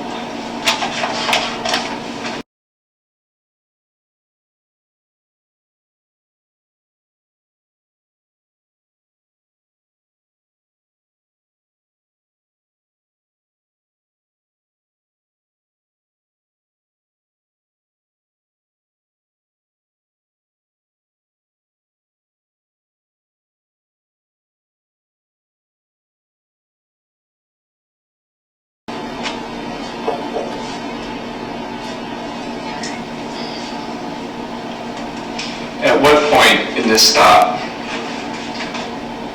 did you become, and we've all been on the street, I did 14 years on the street, she did quite a while on the street. At what point did you become, did your cop sense kick in and realize this was going to be an issue on this stop, that he was not cooperating with you and you didn't know where this is going? Just after several times of asking for his license, he just kept digging around. He wouldn't directly answer my questions. He would just kind of beat around the bush. He'd say, well, yes, I have a license, but no, I don't have it on me. Oh, I live down the street here. Oh. He'd make eye contact with me for a second, and then he'd look away, and then he'd look down and just keep going through his pockets. And the motion he was making was like, okay, he's going for his license, but then and then he asked again, I believe, what's the reason you stopped me? And I said, again, your front tag on your vehicle. Just the way he was acting, it made the hairs on the back of my neck just stand up, and I was like, something's not right here. Something doesn't feel right. When he went into the glove box, you said he had unlocked that with the key. So yes. He turned his car off. He turned the car off. Did he do that prior to going to the glove box, or when you pulled him over, did he turn the car off? I believe when I walked up, the car was still idling, and he had put it in park. Okay, so he went and turned the car off, in your opinion, to get the key out of the glove box to show you the front plate? Yes. All right. At no point up until that time, and I know she covered this, but I want to go over it again with you. At no point did your hand go to your weapon at that point when he was going to the glove box? It went towards my weapon. It just kind of dropped near my hip. I did not touch my weapon. I did not holster my weapon. I did not manipulate the holster at all. It just went in the area of my weapon. What did he do with the keys from the time he unlocked the glove box until you put them back in the ignition to start it back up? When he took the key back out of the glove box, I believed he moved it to his left hand as I was still asking him for his driver's license. He then put it back in his right hand and just stuck it into the ignition without turning the key at all. Okay, so he just put it back in but did not turn it on? Correct. Okay, what point did he turn it on? When I advised him that he was being detained and that I asked him to take off his seatbelt, then that's when he reached up with his right hand and he turned the ignition on and started the vehicle. Okay. At what point did he go to put it in gear? I know you said the shifter was in between the seats. Immediately. The second he turned the vehicle on, his hand dropped down and he slammed it in the drive. Okay. All right. As soon as he slammed it in the drive, think back to that point, what was your reaction to that? At that point, my hand was inside the vehicle. So was your hand inside the vehicle prior to him putting it in the drive? Yeah, I guess what I'm asking, what I'm trying to get at, he makes the motion, puts the key back into the ignition and turns the ignition. At what point did you make that decision to try to reach in and grab it? Immediately at that point. At that point when you turned it on? Right at the point when he reached out and turned the vehicle on, that's when I immediately reached in with my left hand, thinking that I had a really good chance of knocking the key out of the ignition, stopping the car right there. But he immediately, after it turned on, he slammed it in drive. So that was your simultaneously. That was your thought process, that you could either get the key out of the ignition or keep him from turning it on. Yes, since I was so close to his vehicle, I was already leaning, over his window. I thought real quick I could just grab the key and take it out. Okay, was your head ever inside the vehicle? When I leaned my left arm in, my head may have crossed the plane of the window briefly. Was he ever aggressive towards you? The only point he became aggressive was when I reached for his car door handle and advised him that he was being detained and to take off his seatbelt. That's when he reached with his left hand and yanked the car door back shut. Okay, but that was not aggression towards you. That was just an act of defiance, really. Correct? But he wasn't coming out. It was an act of defiance. Just tell me what you thought of that motion. I thought it was aggressive towards me a little bit because he grabbed the door immediately and said no and pulled it back shut and forced my hand back, to where the door was closed again. Okay. And at that point it escalated. Okay. When did you view your body cam video? This morning with my lawyer. With your lawyer in his presence? Yes, sir. Okay. Where was that at? That was at his office. Okay. You watched the whole thing from start to finish? Yes, sir. Was it on a disc or from a cell phone? Flash drive. Flash drive. I was just curious because I guess there's an app where you can label the video and then you can watch it from the app. Yes, I don't have that app on my phone.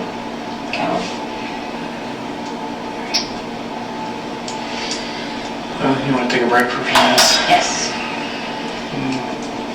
Time is 14:25 hours. We're going to take a quick break. Do you need anything right now? Get you a drink or anything? I'll take a water, please. Water? Okay. I'll get you a sorry.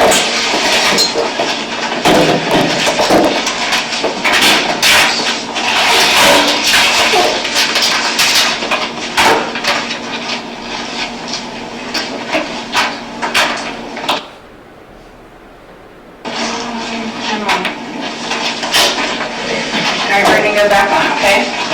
Current time is 2:32. You responded to the hospital once Cincinnati Fire Department got there, is that correct? Yes, ma'am. They transported you? A city sergeant actually transported me. Okay. Why did you go to the hospital? My left arm felt tingly from being stuck inside the vehicle. From here down, you can still see the bruises right here. From my elbow down, it was tingling. And it felt like I pulled something and it just hurt. My left knee hurt also, and my lower back hurt. And all of these three things continued to escalate as my adrenaline wore off. My left arm just hurt more and more. Okay. What about your wrist? I'm asking you that because in your body camera footage shows you shaking your arm. So, did you follow you? From the elbow down, just all the way into my hand, it just felt tingly. it just felt like I pulled a tendon in my arm. That's why I was shaking my hand to see if my tendon still worked and everything, because I just felt like I pulled something from my body weight, being pulled by my arm. Okay. What was the diagnosis? Bruising on the underside of my left arm, a minor contusion to the left side of my knee, minor bruising, and then a sore lower back near my gun belt. Okay. Did you do any follow-up with the physicians? No, ma'am. We're going to show you a couple pictures. If you could show me on this picture where you believe you put your arm in order to turn off the ignition. I believe with my left hand that I reached through or near the top part of this steering wheel, the open part. I believe from my angle that's where I could see the key of the ignition from, and that was the most direct route to it. And put an X on it and put your initials next to it. Hopefully it'll go through. It should show up.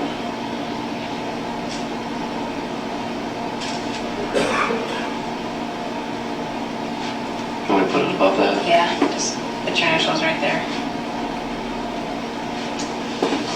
And here. Make sure I can see.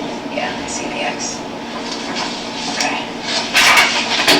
We had this picture too, and this is just where the open part is down here now. But at the time when you put your arm through, the wider opening was upright. Okay. Is that accurate? Correct. Okay.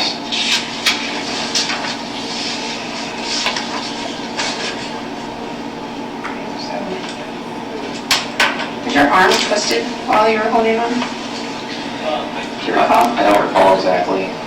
All I know is it was just stuck inside this vehicle and I could not dislodge it and get free. Okay. Good. Anything else?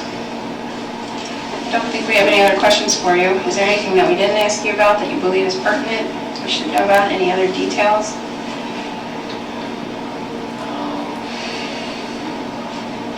Let me ask you this. Did he smell like he had been drinking, or was there an odor of alcohol and or drugs about himself or the car? I did not detect either alcohol or drugs, no. Okay. All right. Is there anything else to recommend? We'll conclude the interview. The current time is 14:35 hours.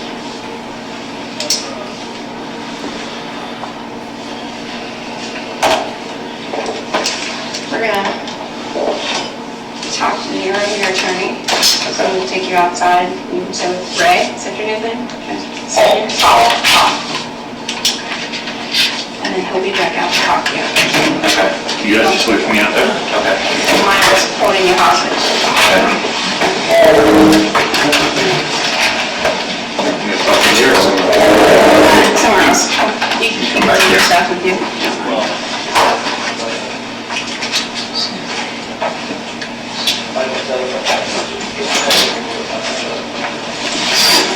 Right. Yeah, thank you.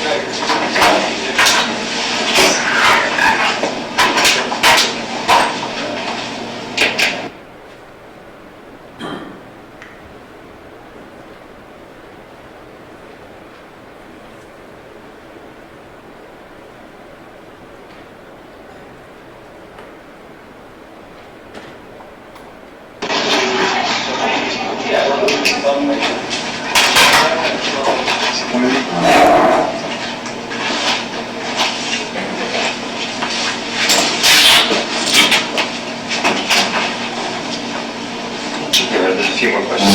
What does everyone ask you about? Okay.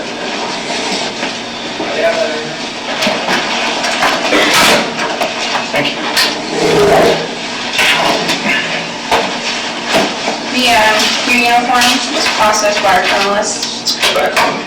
So we're going to go back on as far as your interview. The current time is 14:39 hours. We took all of your equipment, not we, but the police department. The sergeant that drove you to the hospital, he took your uniform, your gun belt, and your work boots. Yes, and my external desk carrier. Okay. Are these work boots? Yes. So So all these pictures are indicated, they're all the same? Yes. Okay. The size you wear being 6'4". Boots, I believe, are 14s, maybe 13s. There's some damage on your boots. Was that damage there prior to the incident, or is this new damage from the incident? The damage you're referring to being the ripped Mhm. upper part, Yes. that was there before the incident. Okay, so this is not new damage, and it did not occur during the drag? Correct. Okay.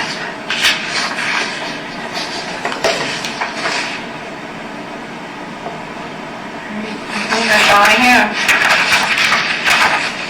We'll conclude again at 14:40 hour. We're going to start this interview again. Okay. Current time is 14:45 hours. There's an abrasion on your elbow. You see that? Is it old or new? Not elbow, inner. Right over inner. here. Looks like that's old. That was old, okay. Yes, ma'am. All right, some more pictures. This seems to be a picture of your gun belt with a handcuff case and a glove pouch. Is this damage new? This damage is all old. This is old. This is all previous. Over it. What about the end right here of your flashlight holder? See where the leather's kind of worn to the brown area? I believe that is old. Now look at the button on your glove pouch. That is new. Okay, so right here, draw arrows to where the damage is and then put old, new, old, and then put your initials by it. To all the damage Yeah, everywhere. I see.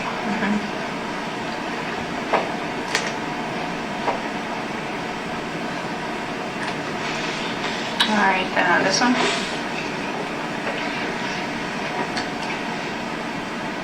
Do the same thing under that arrow, new damage or Or if it's old. old. Just put an arrow to here for this corner damage around the lid.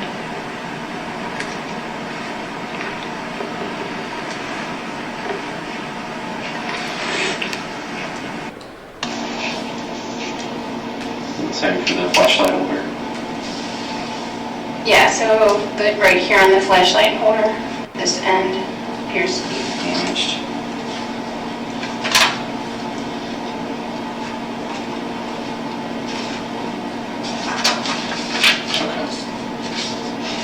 These are the same pictures, they're just up close. All right, this is the holster. The holster has some scrapes or indentations into the molding. Okay. That's new. It is new. All right, just draw an arrow, right, new. Your initials. Shows it better. This does show it a little bit better. You want me to work on here? No, you don't have to, it's the same damage. Should be another arrow to that section.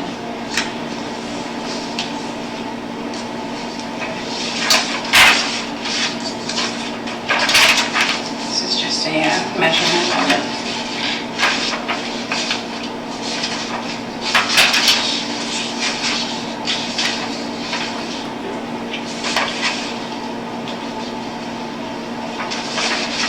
There's a line on your vest carrier.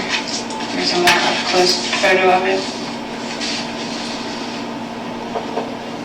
Was that on there? That is new. New. We've been working on this one. Yeah.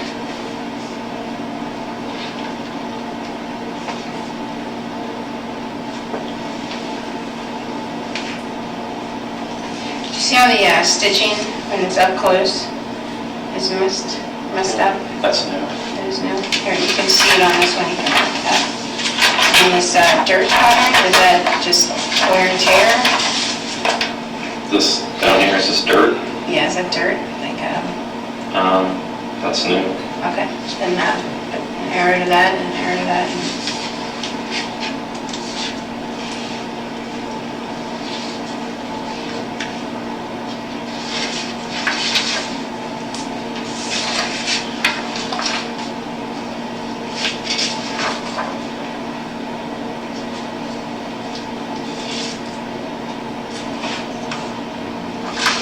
mark this as well here. Yeah, put an arrow to that line.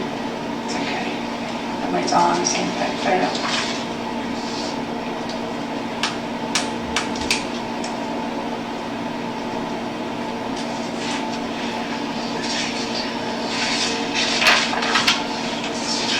These are your uniform pants.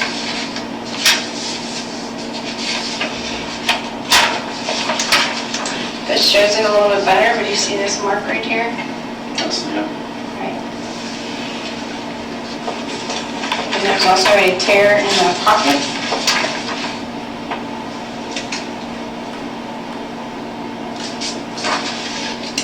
And you can tell there appears to be a minor tear right there. That's new. Then along with the stitching right here, Okay. that stitches, that's new as well. Okay.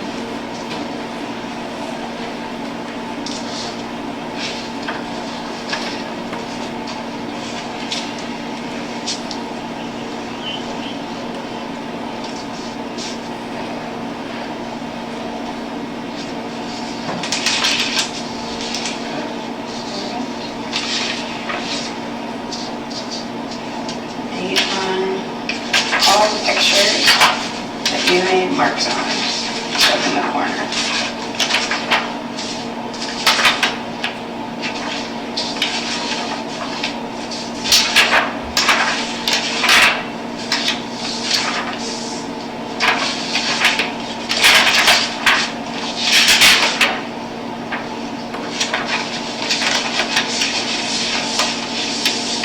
Today's date or the date of the incident? That's today's date, the date that you identified it as being new damage or old damage. Also, I noticed on the other handcuff case, that's new damage as well.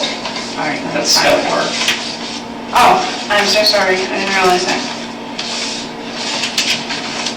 Thank you. Sorry, you said today's date? Yes, today's date. Today is the 21st.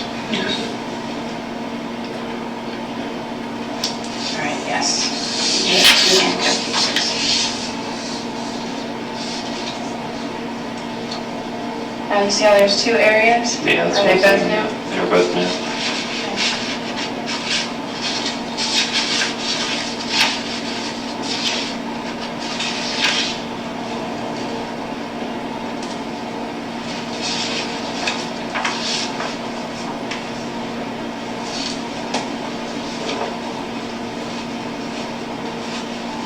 And then can I mark these scrapes down here as well? These are new. Mm-hmm.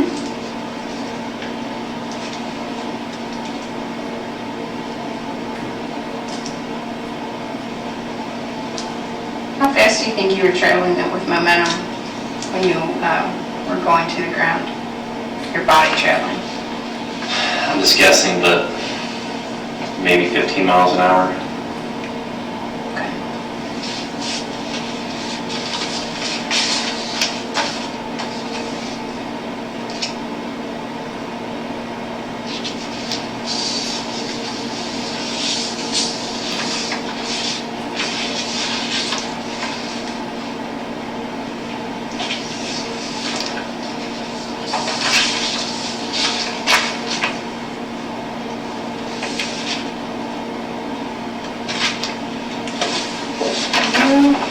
A favor and make your fours look like, your sevens look like sevens and not fours for me.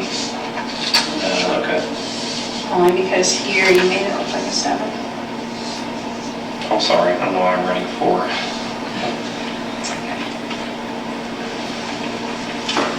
Is it okay to do that? Yeah, that's fine.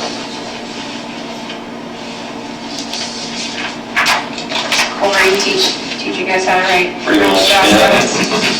Probably what I'm doing.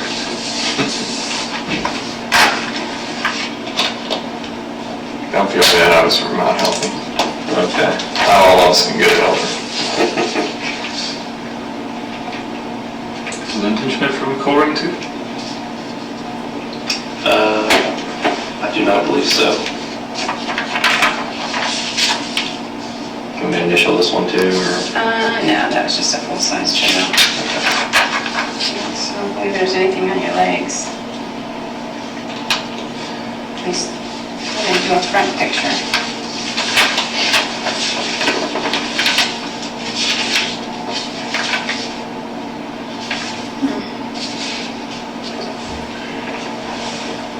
recall if the front of your pants was damaged? I don't believe so.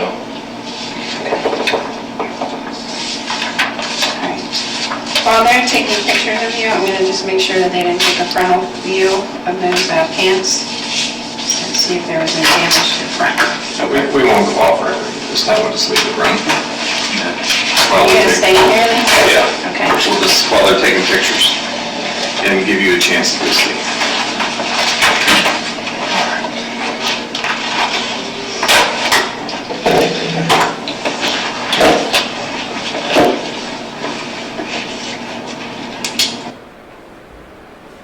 Sure. What the process is for that, it's going to be up to UC or who's to release it. UC said it was you guys. Well, so you may be stuck with it. Stuck with what? Decision on when to release the video. Oh, yeah. This is the front of your uniform pants. Do you see anything that stands out that is new damage or any damage?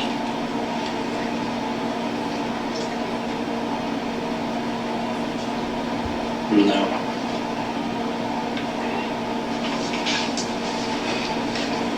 You can look at that one.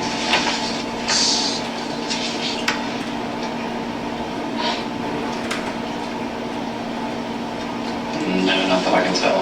Okay. All right. Let me get the columns in here. Put a photo. Do you want to end the interview? Yeah, we can end it. The current time is at 2:58.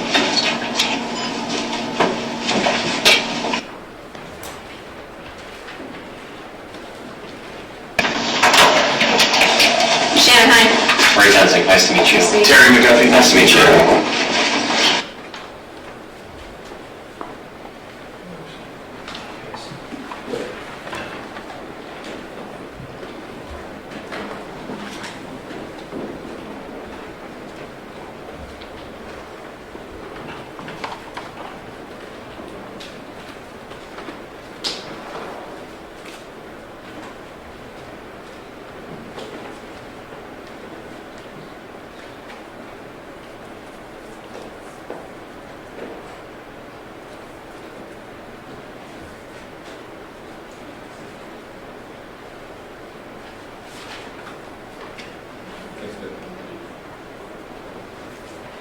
I just have a few more questions, Sergeant.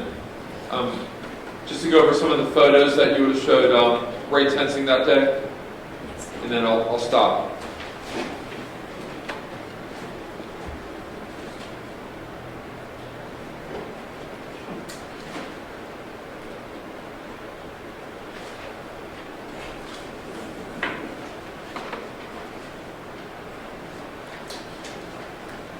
I'm going to ask you to look at State's Exhibit 9, I, 9C, D, I believe it's E, F, G, and H. And just look at those briefly if you could.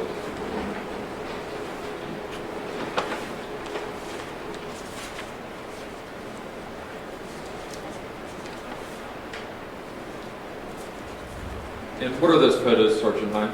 Oh, the photos that we showed Officer Tenzing during the interview and getting the citations on. Okay. Judge, could I have admitted display of the exhibits? Yeah, No objection. okay, absolutely. And Sergeant, if you wouldn't mind, if it's okay with the court, having her step off the witness stand and showing what she was talking about. Is that good? Having her step up here. Yeah, that's perfect. Okay, thanks. If you would, you could just come over here. And maybe use one of the pens you have and tell the jury if you could keep your voice up, the significance of 9I and what that would show. 9I is a photo of Officer Tenzing standing at the side of Mr. DuBose Honda Accord.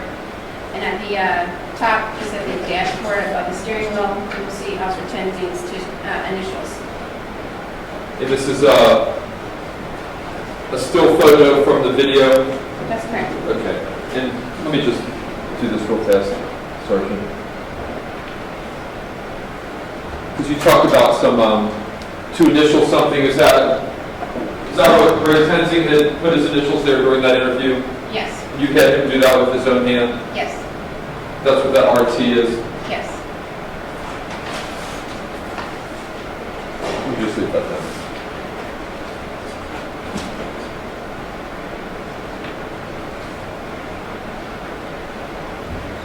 Nine D. 90 is a photo of the outside, the exterior vest cover, in which Officer Tenzing wrote that the line down the side was new damage. 9C.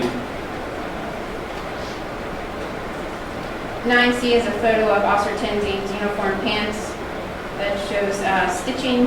Follow this one down, shows that the stitching is frayed and torn there. And this one, it goes down to the stitching around the pocket area that's also frayed or torn. And then this lastly is like a scrape or like an abrasion to the pants from like the roadway. And again, is that Reid Tenzing's own handwriting that you had him do that in the interview room? Yes, sir.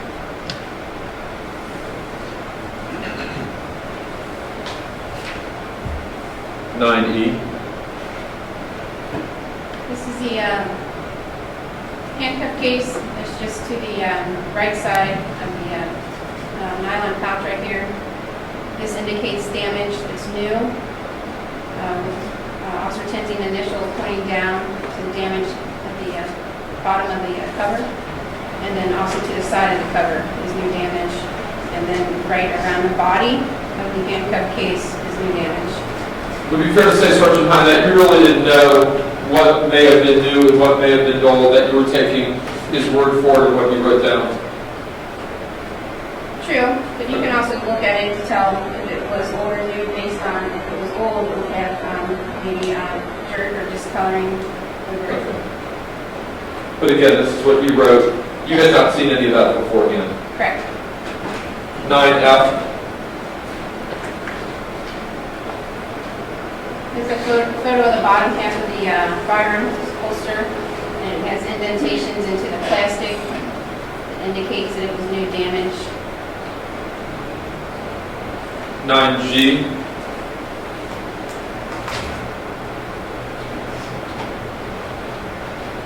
G is the other, or a close-up version of the vest carrier from 9D, where you can see a better line right here in the middle, and then the fraying and the stitching going down the vest carrier, and then a strip of dirt on the right side, back portion of the vest carrier. And the last photo would be 9H. This is the other side of the duty belt where the other handcuff case is, next to the nylon holder. And this is where I would tell you that this is how you tell if the damage is old or new. You see that like coating of dirt over this old damage. And right here, you can tell fresh versus old. So here he indicates old damage, here he indicates old damage, here he indicates old damage. And on the button of the nylon case is new damage. Okay. You could go back through this now, Sergeant.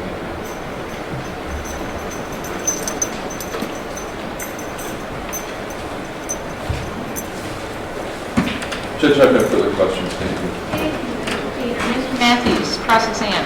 Thank you, Your Honor.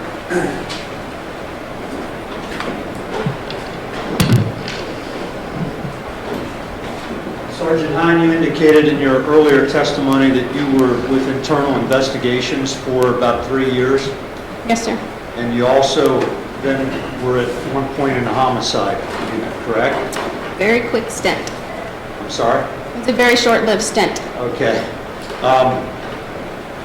You indicated that when there's an officer-involved shooting, there are 3 separate sort of investigations, correct? That's correct. And do the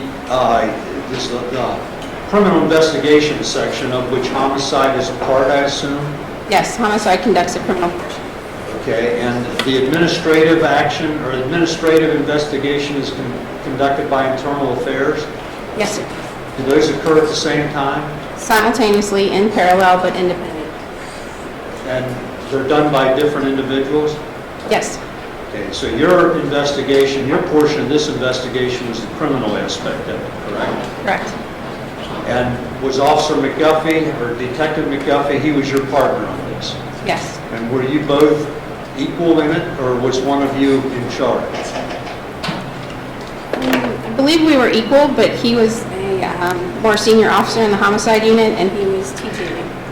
And when you complete your criminal investigation, do you make a recommendation as far as whether criminal charges are warranted? So in homicide, in a regular murder investigation, it's usually pretty clear cut, so we would go ahead and sign the charge ourselves. Officer involved shooting, we confer with the prosecutor's office, and in the end, they determine the legality of the actions taken by the officer. Okay, and do you give some input in that? Yes, sir. Did you do that in this case? Not too much. Well, what does not too much mean? From my prior experience in internal investigations, I thought I was looking at something. Judge, I'm going to object.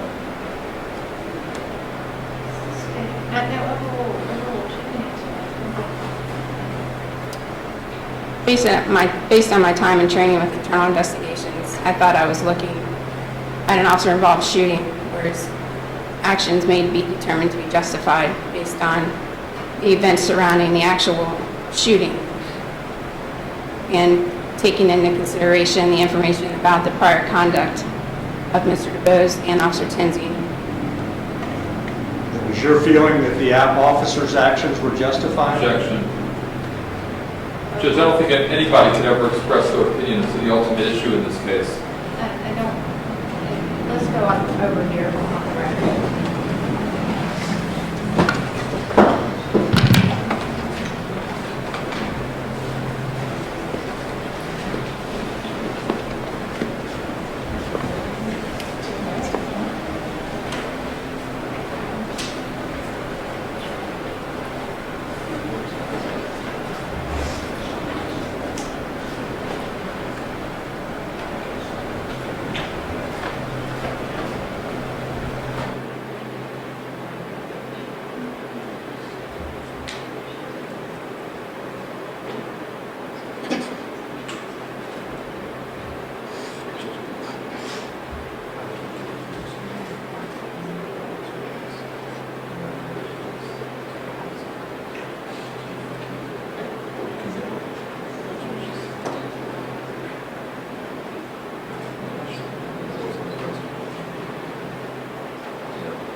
Sergeant Hine, you I don't think the court report's ready, Judge. Oh, no, I'm fine, thank you, sir. Thank you, Mr. Reid, go ahead. Right. Sergeant Hine, you indicated that you are currently assigned to a unit that goes by the initials Pivot, correct?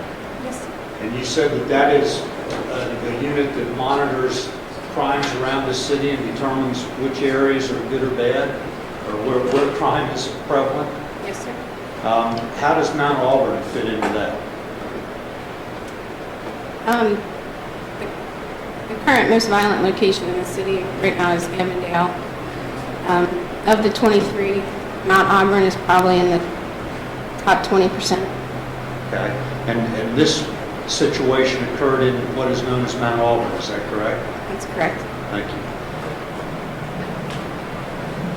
When was your first contact with Ray Tenzing? Was it on July 21st at the Criminal Investigation Unit interview room? Yes, sir. And Ray, at that point, came in and you asked him if he would make a statement, correct? I did. And he made a statement to you? Yes. Did you ever find anything in his statement to you that was inconsistent with anything that you knew about this case? Objection. No, I did not. Did he answer all of your questions that you put to him? He did. Okay, and when you asked him, you showed him the pictures of damage to his uniform. He didn't just say blanket, everything that's damaged on there was caused by this incident, correct? He did not say everything was new. Okay, he pointed out new areas of damage and old areas of damage. He did. Thank you. Is there, I hear a fan in the background and I can barely. It is, it's the air conditioner blowing up there. You can't hear me? I just have to pay attention, sorry. Just talk a little bit louder. Okay. Mr. Matthews, please.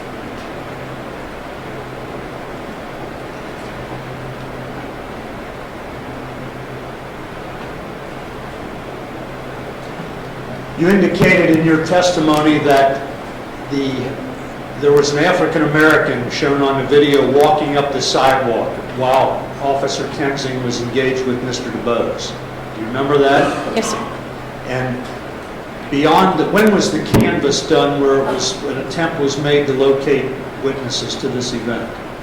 Several hours after the incident occurred. Did anybody ever go back and do any follow-up canvassing? Not that I'm aware of, not that I did. And the African-American male walking up the sidewalk was never identified, correct? That's correct. And the car that was driving northbound on Rice Street as Ray Tenzing was picking himself up out of the roadway was never identified, correct? That's correct. Did anybody ever go back in that neighborhood after July 19th to see if the car could be located anywhere in that area? I've been back to that area since, and I've never located the vehicle. Did you do that relatively soon after July 19th? No, sir.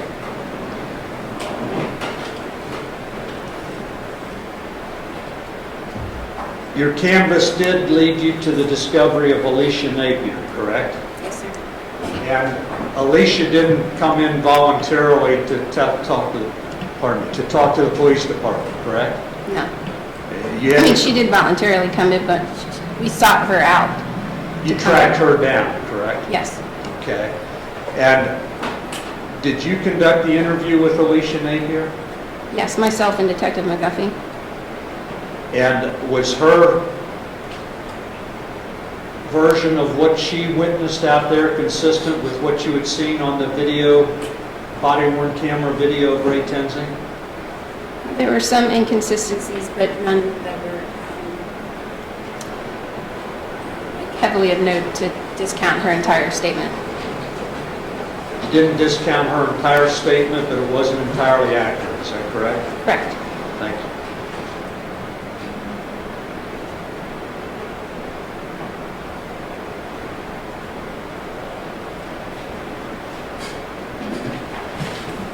During your 18 years with the Cincinnati Police Division, have you ever reached into a car? Yes, sir. That was a yes? And what were the circumstances when you did it? One time I went to open the door, and it was a felony wanted subject, and he pulled the door closed, but right as my hand was at the pillar of the car, so it slammed on my index finger. That wasn't necessarily reaching into the car, but going towards the passenger side of the car. One time was a DUI, another time was a passed out subject. Okay, and is that something that you're not necessarily trained to do, correct? Yeah, we're not told do not ever go inside the passenger compartment of a car. Does that happen instinctively at times? Yes.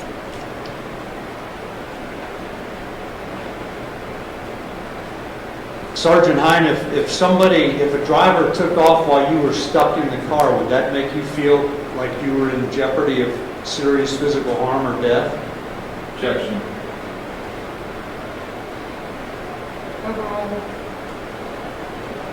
Yes, I would. Would you feel justified in doing whatever you could to do to save yourself? Objection. As part of your investigation, you applied for a search warrant of Sam DuBose's car, correct? That's correct. And can you tell the ladies and gentlemen of the jury what was found in that car? There were several containers, bags of marijuana, a jar of marijuana. There was a bag of marijuana in the console, part of the car. There were several like homemade remedy type medicines. I don't know if I should say like homeopathic remedies. There were several cell phones, the casing from the round that was discharged, the round from the bullet itself from the round that was discharged, Mr. DuBose's hat. There were several things. Was there a lot of medication found in the car? Yes, sir. Was it over-the-counter medication? Some was over the counter and some was prescribed, prescription medication.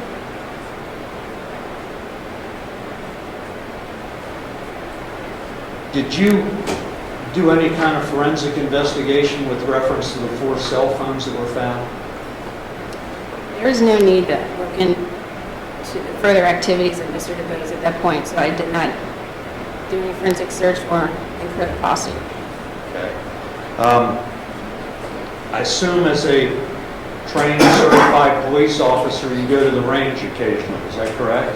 I do. You have to get requalified, what, every year or twice a year?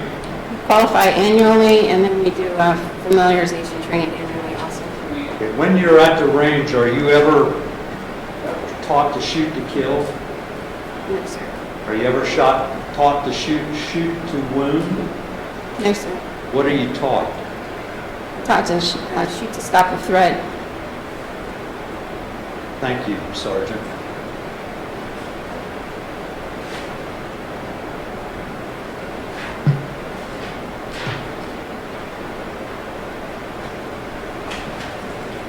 With reference to Mr. Teeger's questions about Ray Kensing's giving you a statement 48 hours later, I believe you testified that that's the policy and procedure of the University of Cincinnati Police Department, correct? Yes, within 48 hours. Within 48 hours? And that is different from the policy of the Cincinnati Police Division, correct? It is. And the Cincinnati Police Division requires the officers to come in and do it right away, correct? We do. And do you understand that there is a reason for not having officers come in and give statements immediately? I do. In fact, it's a national trend that most agencies give their officers a time break before they give their statement. And why is that, if you know? The objective would be to get the officer to calm down and the ability to recollect more around the event itself and what led up to it and how he reacted. And do you understand that police agencies have all different kinds of policies with reference to when officers give statements? I do. And how about the issue of viewing body camera videos prior to giving a statement? You indicated that Cincinnati doesn't allow that? Correct. But UC does, correct? And do you understand that their body-worn cameras are something relatively new in policing? Yes. Would you agree with me that the policy as far as whether to allow officers to view the video before they give an interview or afterwards is something that is in dispute among the experts, whether they should be allowed to or not? I do. Okay. May I have a moment, Judge? Okay.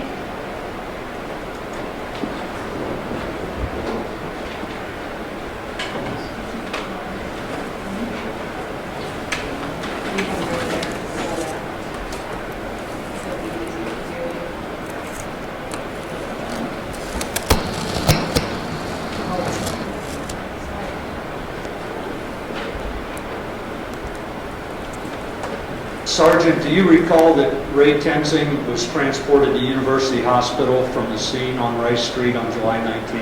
Yes, sir. And are you aware that he was prescribed pain medication as a result of what happened to him? I believe I became aware of that later, yes. Okay. Thank you. I have nothing further. Okay, Mr. Teeter, anything on redirect? Yes, Judge. Okay, go ahead. You mentioned, Sergeant, a couple instances where you reached into cars. Yes, sir. Have you ever pulled your gun and shot anybody in the head? Unfortunately, I have not had to use my gun at all. Okay. And you talked about with Mr. Matthews that I think you had said he asked you whether between what the defendant told you in his statement, you found no inconsistencies with the facts and circumstances of the case. There were no real inconsistencies. Are you aware that Grant Fredericks, the forensic video analyst, found a lot of inconsistencies between the defendant's statement and the facts as they existed from the video? Which I object. Judge, and he's the one that brought it up. I know. But that's assuming she's seen the other I mean, that's something you can bring out of your witness that's sustained. Well, Judge, she saw Mr. Fredericks testify at the last trial. No, it's a rule. I mean, sustained. You can't say it. Were you present at the first trial? Yes, sir. And did you see Grant Fredericks testify? Yes, sir. And having seen that, are you still telling this jury that you saw no inconsistencies between what the defendant said and the other evidence in the case? I don't recall any at this time, sir. Thank you. Mr. Matthews, anything? No, Judge. Okay. Detective, you may step down. Thank you very much. Is she excused at this time? That'll be fine, Judge. Okay. Thank you so much. You're welcome.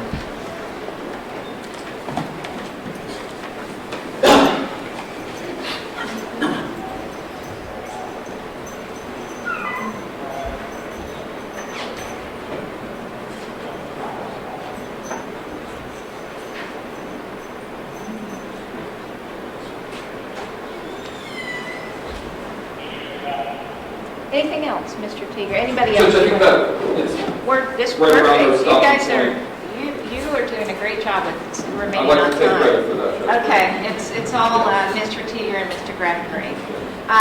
Okay, ladies and gentlemen, at this time, we're going to let you break for the weekend. I'm sort of losing track of the days here, and I forget that it's actually Friday. Again, I'm going to ask you no discussions about this. Do not discuss this with family members, friends, spouses, significant others. Please stay off social media altogether. Please stay away from the local news and do your best to stay away from national news to the degree it may pertain to this. I ask that you be here on Monday at 9 a.m. again. Feel free to bring whatever you like. Again, you're perfectly welcome to, as long as a drink is covered, you're more than welcome to have that out here. And I believe that's it. We will see you. Bring a sweater again, just in case, but I think it's going to get really warm, so I think we're going to be all right. All right, ladies and gentlemen, you're excused for the weekend. Thank you. All right.